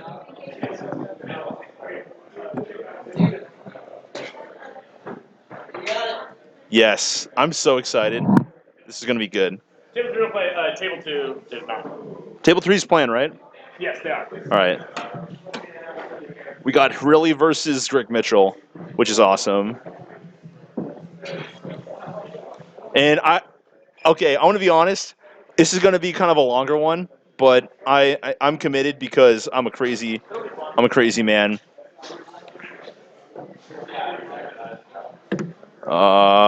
And of course, Greg Mitchell playing Meow Mix combo. And Sam Hriljac playing Tundra Special. Nice. Awesome. These two players, obviously, I'm huge fans of both these guys. Greg Mitchell playing anywhere from Miracles to Storm to Grixis Delver. He won a back when Star City was still coming out here. He won one of the Star City Legacy events.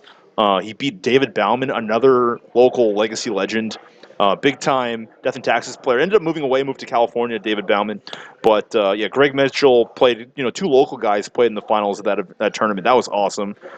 Greg played like Delver with like Tombstalker and Dark Confidant. It was crazy. I think one time, who was that?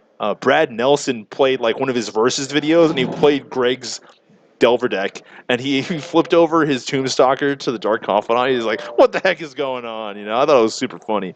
But anyways, Greg Mitchell, long-time history of a Northwestern player and a very powerful one. Sam Hriljac, on the other hand, long-time player as well. I think he just recently qualified for the Legacy Invitational off of tournament points. I think he's been in every single top 8 for the last like 5 tournaments or something ridiculous. So Hriljac really has got a good reputation as a big time Miracles player. Always plays Tundra and traditionally also played a lot of modern what's that Codex Shredder deck?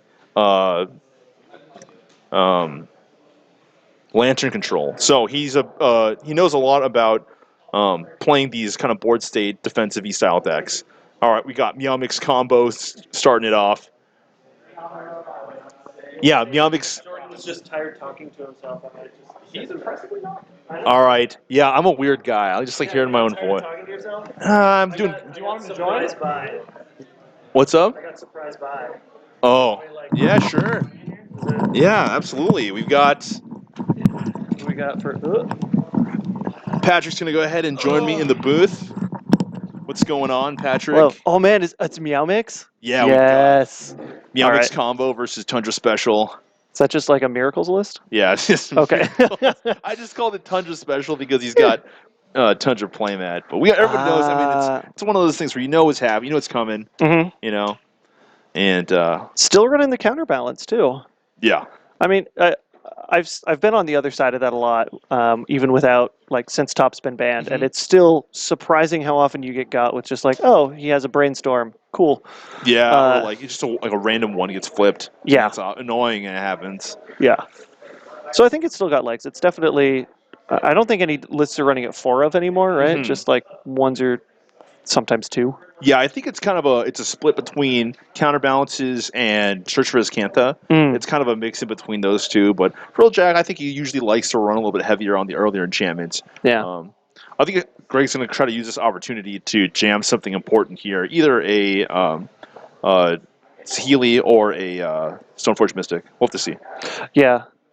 This is probably going to be the last time that the counterbalance shields are down. And what's even crazier about it is technically they're not down. Oh, You know, yeah. There's it the could least amount of happen. control. Yeah, It could happen. You know, it's like Angels in the outfield. Yep. Ooh, EE. Oh, that was nice line by Greg, too. He went ahead and went up to 3. Yep. I think the Hriljac the only card he could have here is Entreat the Angels. I don't think he plays Monster Mentor. Yeah, if there's no mentor, they're not running True Name.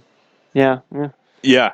So sometimes they play Back to Basics main, but yeah. So it could be one of those. But I mean, those cards he's got maybe 2 or 3 copies tops total. Okay. Yeah.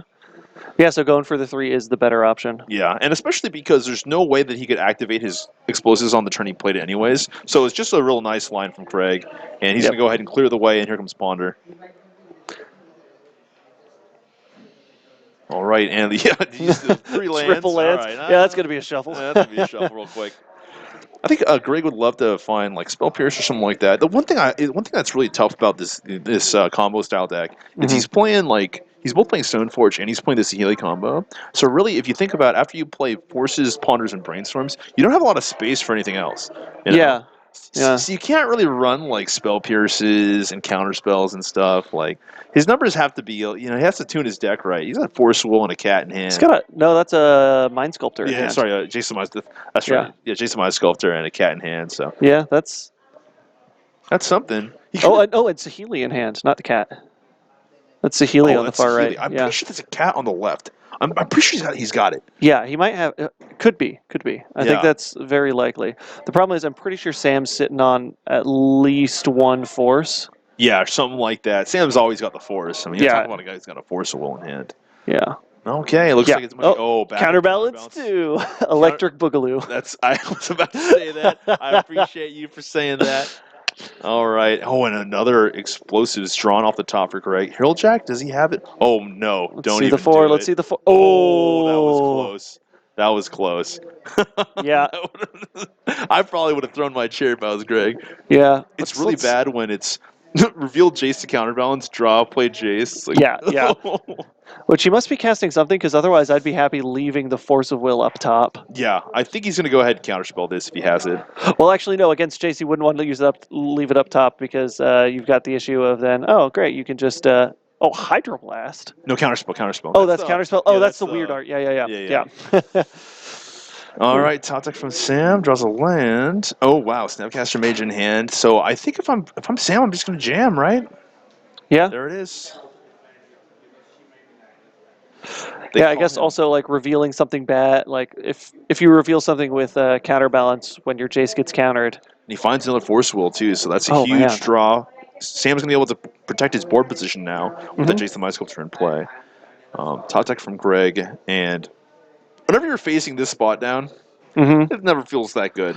No. Greg's kind of running out of options in this area. He's got to be able to try and stick his engineered explosives, but the issue is he can't get rid of Jace and the counterbalance. Yeah.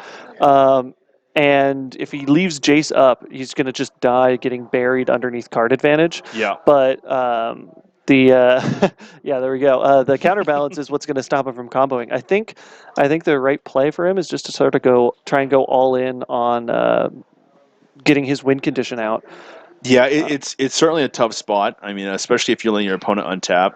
I think what Greg might try to do is leverage this Snapcaster Mage a little bit. Yeah. Or click. Wow. So this is. I think this is also the incorrect time to play Vendilion Click. I really want my opponent to commit some mana to the board state before I play Click. Because now that Sam actually hasn't activated his Jace, he can just go ahead and bounce the Click, and he's not really under a lot of threat. He's essentially time-walked Greg out of his turn, and Sam's going to have all his mana up for whatever he wants to do. So, yeah, you are the master of knowing when to click. It's kind of a tough one, especially if you're looking at. This is one of the times when you see your opponent's hand, you just go, okay, that's game. Yeah. Let's go to the next one. Double Snapcaster, Force Will plus AK. Yeah, that's gonna be troublesome. Yeah. Yeah, because you could snap to Brainstorm, snap to Counterspell. What else has he got in the yard? He's got so much redundancy right now. It just doesn't make a. It's not. He's not super worried here. I will say that if Greg ever gets to 6 mana, he does run the ability to go ahead and play Cat and then he can try to win. But I mean, that's such a clunky combo. Like, how do you set that up? Yeah, and you're not going to be able to punch it through on 6 mana with that many options that he's got to counter. Yeah, and it's looking troublesome. I will say that Click is really good EOT here. I think, especially when you're trying to like line up something to jam. But in this position, he's going to go ahead. Okay, he's going to take Force of Will here. Yeah. And Force Will is probably the strongest card out of that for sure, but not by a lot. Wow, and that was an instant brainstorm with Jace. That wasn't even like a, let me think about other options here, so. Yeah, because I guess like the downside of bouncing Click is it just means you get clicked again. Yeah, but I mean, the only reason why I was thinking about that is because if you look at his mana situation, he keeps on, you won't have to spend 3 to like click your opponent. It's not a good thing to be doing. Yeah, but Sam can advance his board state underneath while he's utilizing his Jace, and then he can just go ahead and Greg has to try to figure out some stuff here. But I think. Because now if you're going to try to rely on your Entreat the Angels to protect your Jace the Mind Sculptor, if your Entreat the Angels gets countered, you're kind of in a little bit of trouble here. Oh, he finds another Force Will, though. That's good. It's better to find the good cards than just to roll over and die. Yeah, exactly. So Sam's going to go ahead and put 2 back and potentially cast this Entreat. I want to assume he's going to cast it for 2. It just kind of plays around Swords to Plowshares in case Greg has it randomly. Yeah, it'll also... he's going all in. Here we go. Oh, wow. Oh, Greg does have explosives for 0. Yeah, we've got Snap. Uh-oh. Ooh. Oh! An absolute. Yep. Wow, that was nice. Sam Hriljac showing why he knows what's up. Yep. But now it's the EE for 0 to wipe the Angels, and we're sort of just back to where we were a turn ago.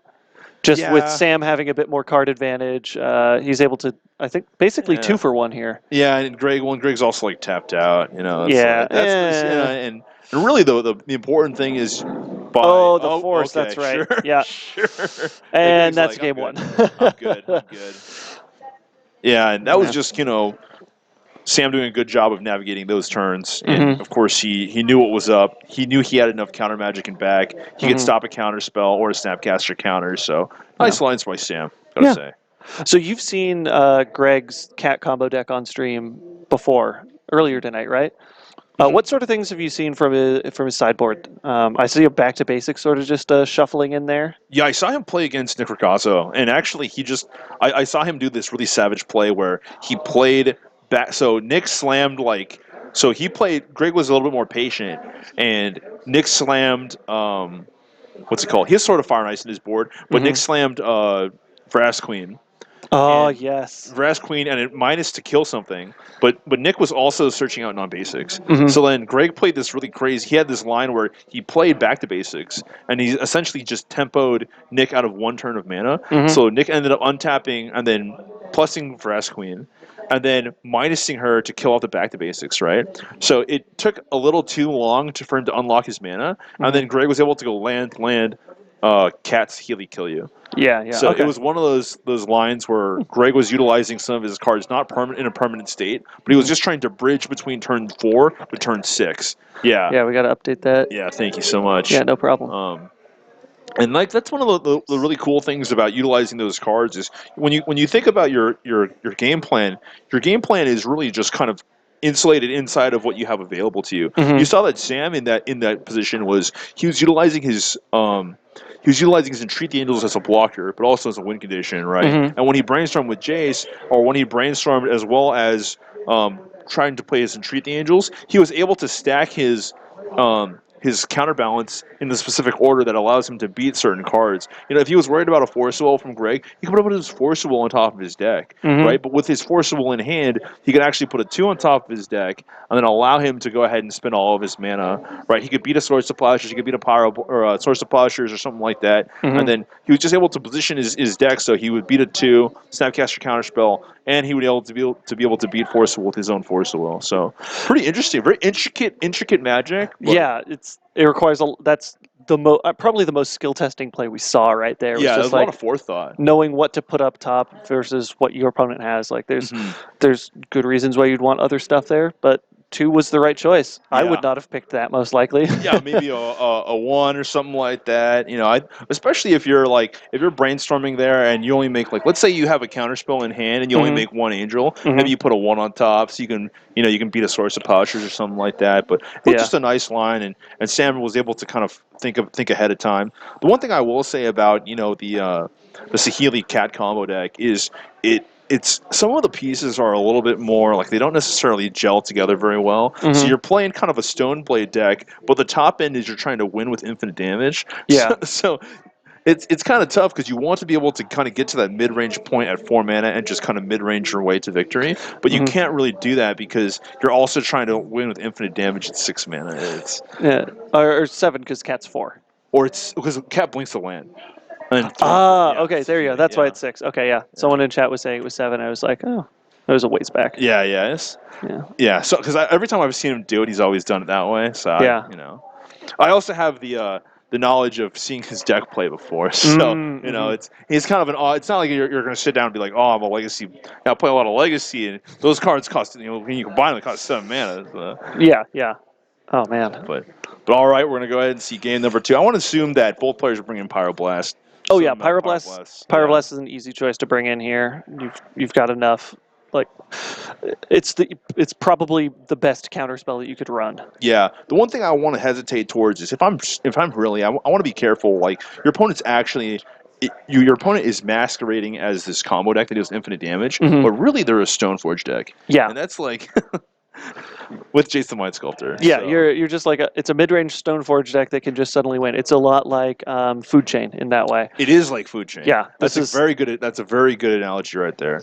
Where it's if they get Food Chain, you die. If they don't, they slowly kill you. Yeah, I will say that 4 mana 3/3s, they can do it sometimes. Oh yeah. Back when they had Deathrite Shaman, it's 4 mana 3. They would play what's that card called? The 2 mana. Where you exile 3 cards from your deck and you draw a card. Somebody in chat's gonna know what it's called.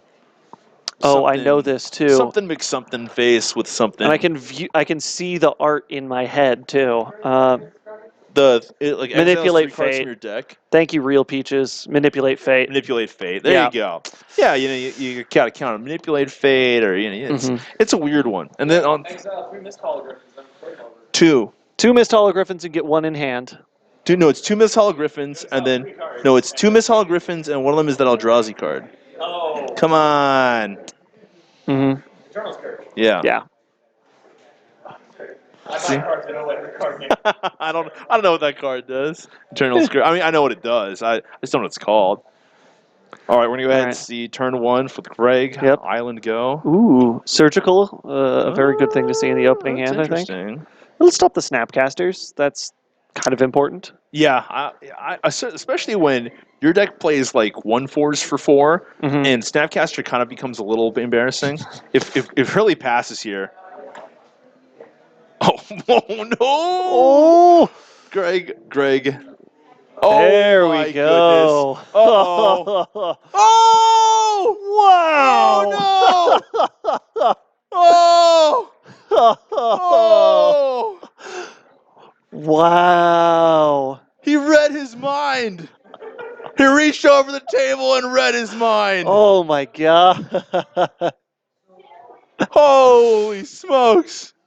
Wow! Oh, he just passed it. Oh my goodness! Yeah, he just went That past the was such a brainstorm. sicko Nope, play. yeah, there we go. Take a second go. Greg was Wow. just like, Greg was just like, he just leaned That's back and he so was gross. like, calculate play, Yep. odds of success, 5,000%. Well, because he saw Sam miss a land drop. Well, the thing is, a lot of times, if you were really greedy, you'd try to but he didn't even draw step that surgical, right? Because you can play it, you can play it in your draw step, right? Yeah, that's You know? true. So it's Well, if you let him the chance to untap, then if he's got the other Yeah, brainstorm, then he exactly. can brainstorm again. yeah, And so you need to do it. That's one of Right. the weird cases where you can do it as soon Right as you there. want. And the true name. and I mean, and especially when your opponent's looking at two. You know what? Feels bad. Feels bad, man. You're looking at double blast. Your opponent plays true name. You can't cast your blast. You're like, Oh come on, man. Wow, what a absolute Wow. savage. Wow. Yeah, this is. That was. I think this is what we're seeing. Like this is what we're seeing here. Where we were just talking. Like it's secretly a mid-range deck. It doesn't need the combo to win. Yeah, and We're he's just gonna doing grind it. him out. Wow. Jeez. Jeez. That's so sick. Still stuck on one land. Oh, Yeah, and it feels so bad too. But the thing is, this Tundra deck. The thing is, wow, and he's playing Saheeli with the coast is clear. He's gonna go ahead. Oh, I think he made. Did he make 2 true names I think there? he made 2 true names there. Attacked for 6. Yeah, because it's at 1. Yeah, 2 true Ponder, names. please. Sam was like, please. And I think if I saw it correctly, I think he's got the cat in hand. Oh my goodness. Because cat in hand, you play the cat with the 4, you flicker Saheeli, and then go off from there. Yeah. Yeah. And so he's got it on the next turn, And almost guaranteed. what is Saheeli's plus? See, I don't know that. So Saheeli's plus is scry 1, deal 1 damage to each opponent. So, woo! But it's a 3-mana planeswalker. It's a 3-mana you know. planeswalker with like the worst +1. Back in my day, Oh. you used to be able to do a damage to an enemy planeswalker with that ability. I know. Hey! Yeah, I think it is worded as each opponent so that Yeah. it's not that. Yep, there's And the cat. Time for infinite meows. Wow. Meow, meow, meow, meow, meow, meow, meow, meow. And all that really did was just cut like four turns off the clock. Like he still had him on a 4-turn clock. Just an absolute savage mind reader play. Yeah, especially because I don't know what, even after boarding, I don't know what Sam would have had in to deal with a resolved true name. He might have an engineered explosives. He would have a terminus. That's it. You have to have Terminus. And sometimes, versus these Stoneblade decks, sometimes you got to keep that stuff in. Mhm. Sometimes you got to do it. And I think that if I'm Sam, I'm trying to maybe reevaluate what's going on here. Mhm. Because if you try to play it like control versus control, Meow Mix combo, it's not really control. You can still die to Horn Turtle, man. Horn Turtle can get there. Let me tell you something. Horn Turtle does a good job blocking Snapcaster Mage too. So. Oh yeah, that too. Yeah. Oh man. A couple Goblin guys saying Tundra's evil. Well, there's another anti-Tundra fan in the booth, I will say. I mean, yes and no. I wouldn't say that you're an anti-Tundra fan, but you choose to view Magic through the lens of I've got 5 mana on turn 2. Yes, okay. There's that. I view Magic not as what's the most efficient thing to do versus what's the weirdest thing to do. Basically, what we're trying to say is you got a YouTube channel called Fringeworthy. I mean, yes. I know, but Mono Blue Martyr's kind of an efficient deck. It Kind of low to the is. ground. It is. It's like weird tempo combo control. It's weird. Wow, that was a lot of words there. Well, okay, it plays like a tempo deck, but half of the cards in the deck counter spells, so it's control, but you win with a combo, so Yeah, that's true. That's true. Yeah. And I will say, you take all those cards Mhm. and you stick some GTAs in there. Yeah, you it's got some pop. GTAs. Yeah, It's running 2 you got GTAs, some man. pop in there. Bam, bam, bam. Oh, man. Well, anyways, Anyways, we yeah. got to see that's going to be game number 2, and Oh, of yeah. course we're gearing up for game number 3 between Rig Mitchell and Sam Hriljac. Mhm. Spectacular. Of course, we saw Sam, the masterful artist, being able to play so brilliantly in game 1. Greg just savaged him with the just right in the gut. Yeah, that was, oh, man. I think, really, though, what that comes down to is probably just every time when I have games like that, I look back and I'm like, yeah, I definitely should have mulliganed. Like it was way too greedy. Yeah. Sam was in the condition; he was up a game. He could be aggressive in that way. It's like I'm up a game. I can lose that one and still win the series. If I'm Sam, a lot of times in my calculations, I'm going, man, his deck's got all these cards in him. How in the world can he also play Spell Pierce? Yeah, also that. Jeremy Edwards giving me the definitive "I died" sign. That's unfortunate because Only the second time in my life I've lost to Doomsday. that was crazy. Doomsday? Thomas Dowd. Yeah, he lost to Doomsday on camera. It was unbelievable. It was unbelievable, and especially that brainstorm that he cast in Game 3 was unreal. Did I take It the was wrong card with Thought Knot? no, you picked the right. Well, you could have brainstorm, but it was close. When I saw the Conjurer's Bauble, I was like, I feel like this is not Storm. Storm doesn't usually play, and then when we play Infernal Contract, it's like, Oh, okay. Pay half for life, round it down. Yeah. Narrows it down real quick. Yeah, Goblin Guy earlier. There was a Doomsday on stream. Yeah. It was It's wacky. yeah. the bot. Yeah, You watch go the back and watch. I was watching live. I was watching live. should be up later tonight. Anyways. Hey, at least you 3-1'd, right? Yeah. All right. Big Eldrazi looking good. Yeah, it'll be on the internet for about 2 weeks. You can watch it before. All right. Are you off, Jeremy? One sec, guys. All right. Bam. We got fighting brainstorms now. Oh, yes. I'm gonna go get my car out of the ice age. Yeah. Oh God, yeah. Oh, yeah. Do you have an ice scraper? Do you need an ice scraper? I have 2. Okay, good. The parking lot is actually just ice. Oh. Yeah, I'm glad I did not park there. Yeah, we parked. We were. Yeah. See ya. See ya, Jeremy. Jeremy Edwards, everybody.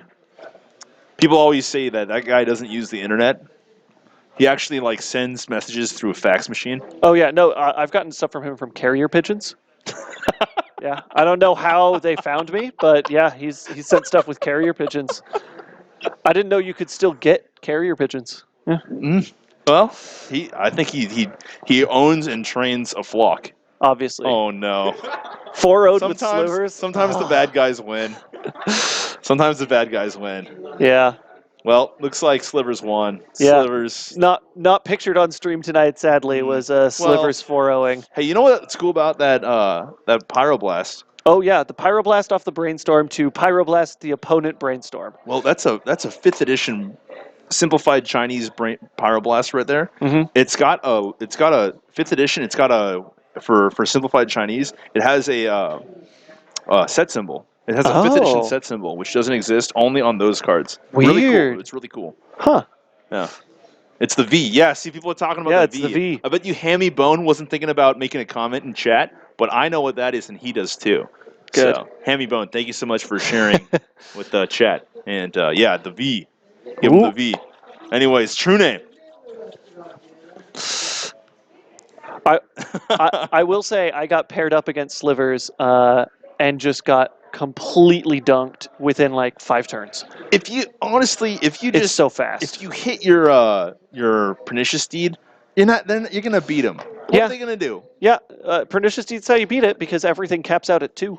Yeah, it's an easy win too. I mean, just boop, boop, blee. Well, but you gotta. But find also, the deck runs Force. Yeah, that's true.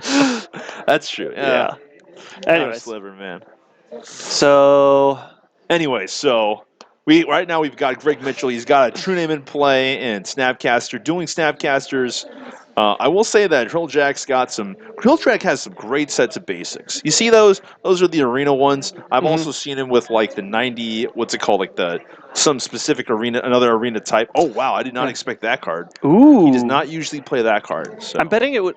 So it makes sense to keep, for me, like I would think to keep a mentor in the sideboard. Yeah. Even if you're not running it main deck, there's a lot of matchups where it's just a lot better win condition than Angels. Like that shouldn't be a surprise to anyone that I'm saying such obvious things. But no. Still, I mean, it's a point that like it's better in certain matchups, and this is probably one of them where you just want you don't care about the flying. Yeah. And you're going to be trying to cantrip deep to find answers, so might as well make dudes off of it. And the one thing I will say is, especially knowing Sam Hriljac's like player archetype, you wouldn't think that card would come in. You wouldn't think that he'd have that card in his 75. You know, I mean, he used to play Miracles, and it didn't have any win conditions. Oh God, what the heck is that? I remember those days. So Miracles with no win condition was why I created and played the Shared Fate deck. That was how I was going to beat it. If they were going to make us suffer, I was going to make them suffer just as much, and Miracles is still the best matchup for Shared Fate.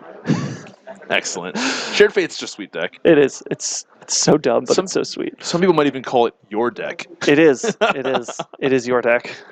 All right. Well, anyways, we've got Greg here with the Brainstorm. He's going to go ahead and turn untap. Brainstorm, yep. There is a Monastery Mentor in play, and that goes way wider than True Name ever will. Yeah. The nice thing about Saheeli Combo is Saheeli Combo goes infinitely wide. Exactly. So. I've always said, especially in Modern, that Rakdos Charm is a severely underplayed sideboard card. Back when there was like when twin combo was the thing. I still think it's really good because it's each creature deals 1 damage to its controller.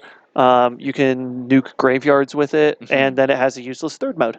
But it's not used. Doesn't it blow up an artifact? I think it might be destroy an artifact. Either way, really good. Yeah, it's just like sideboards against so many different things. The bad guys won. Sometimes the bad guys win. I heard what happened.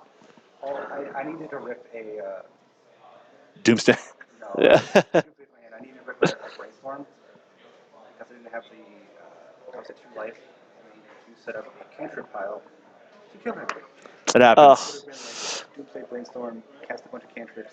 Greg's going to go ahead and attack with True Nemesis here. Yep. Yeah, it happens, man. It's fine. It's magic. It's great. Yeah. Yep. Yeah. Sam untapping with the dangerous card. That card is restricted in Vintage, sir. Yep. That is a dangerous card. Turns out it's good.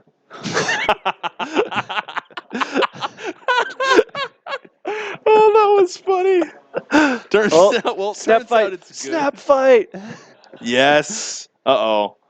Oh, no fights. No soup for you. Let's see. All right, here comes the monks.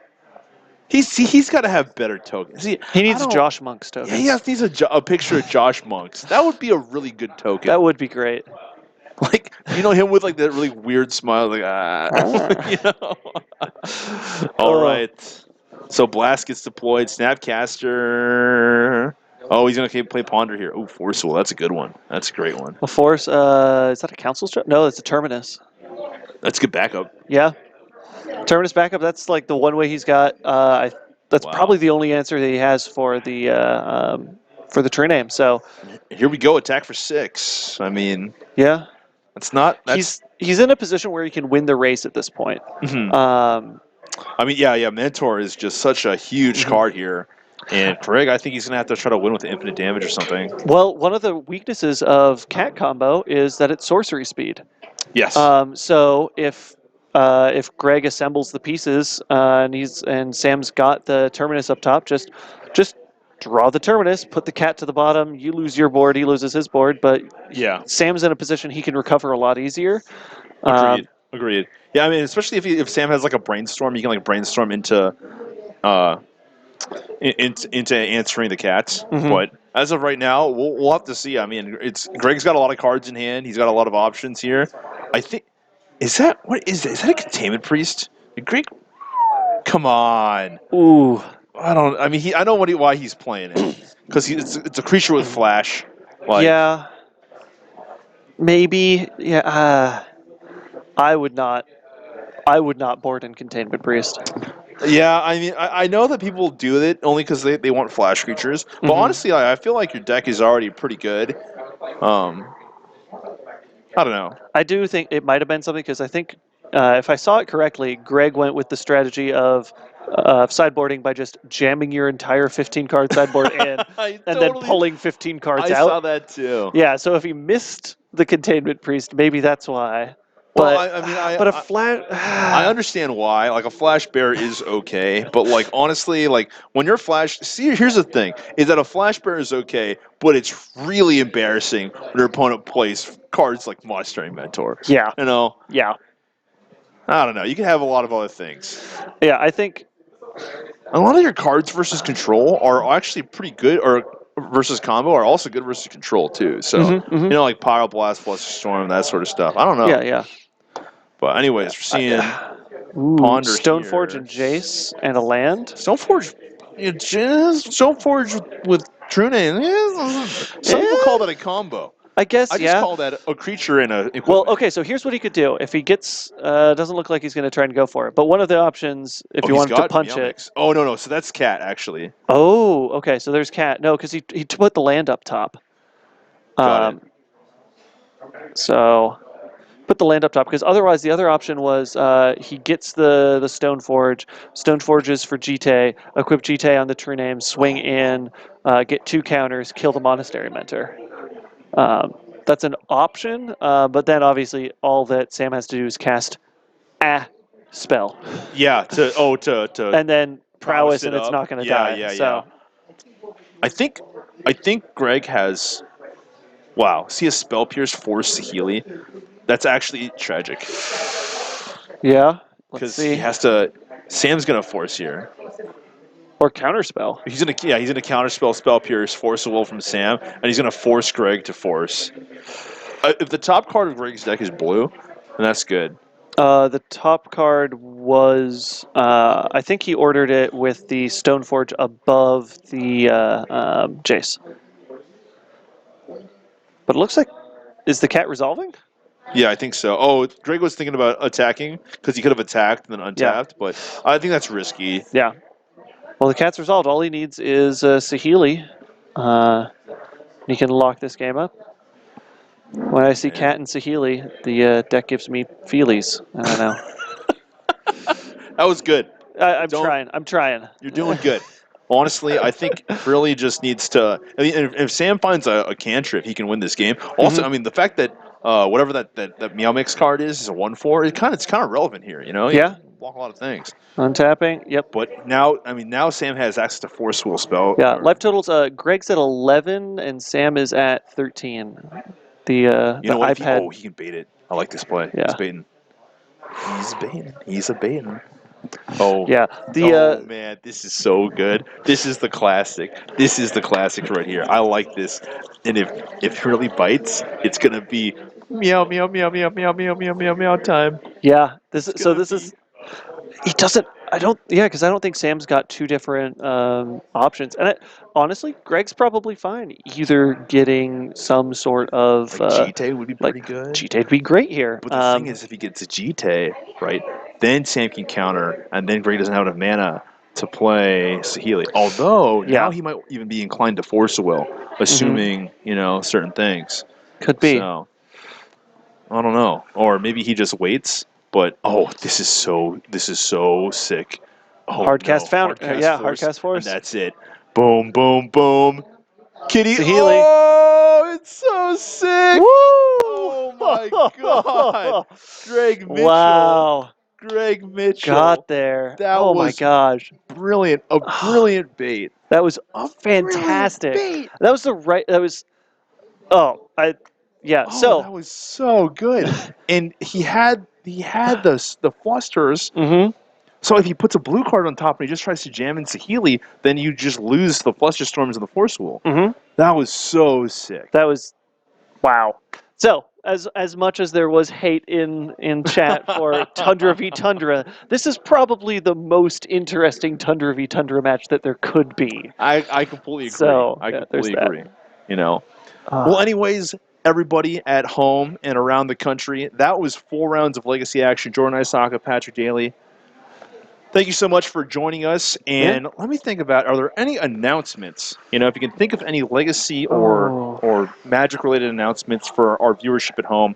I want to say that there's tournaments, but I know there's not. We just had a Geek Fortress 1K. Yep. We just had a back-to-back Legacy 1K here. Yeah. weekend extravaganza thing. Geek Fortress is doing like the 4K in a couple months because there's no Legacy GP in Seattle and people are bitter about it. The one thing I'm sad about that is that he's holding the Legacy event and the Modern event on the same day. Yeah, that's a and bummer. that kind of stinks if you play both formats. Obviously, you know, we don't mind. At least I don't mind. You know, I'm Yeah. for Legacy exclusively.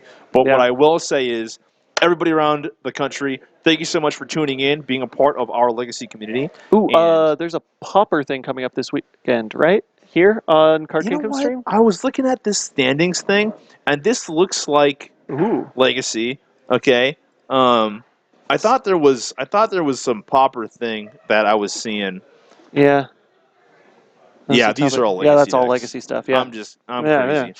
But Leftover so stuff there's in the cast. Pauper coming up this weekend. If you're into the Rags to Riches tournament, that's right. I remember seeing that. Yeah, the Rags to on Riches is coming up again. Rags to Riches. I remember seeing that on Magic the Seattling. So thank you guys from around the country. Thank you so much for stopping in and being a part of our Legacy community. We really do appreciate you. Yeah. And we'll see you next Monday, unless the weather is even worse. I don't know how I that's hope possible. not. Anyway, thank you so much, everybody, and have a good night. Thanks.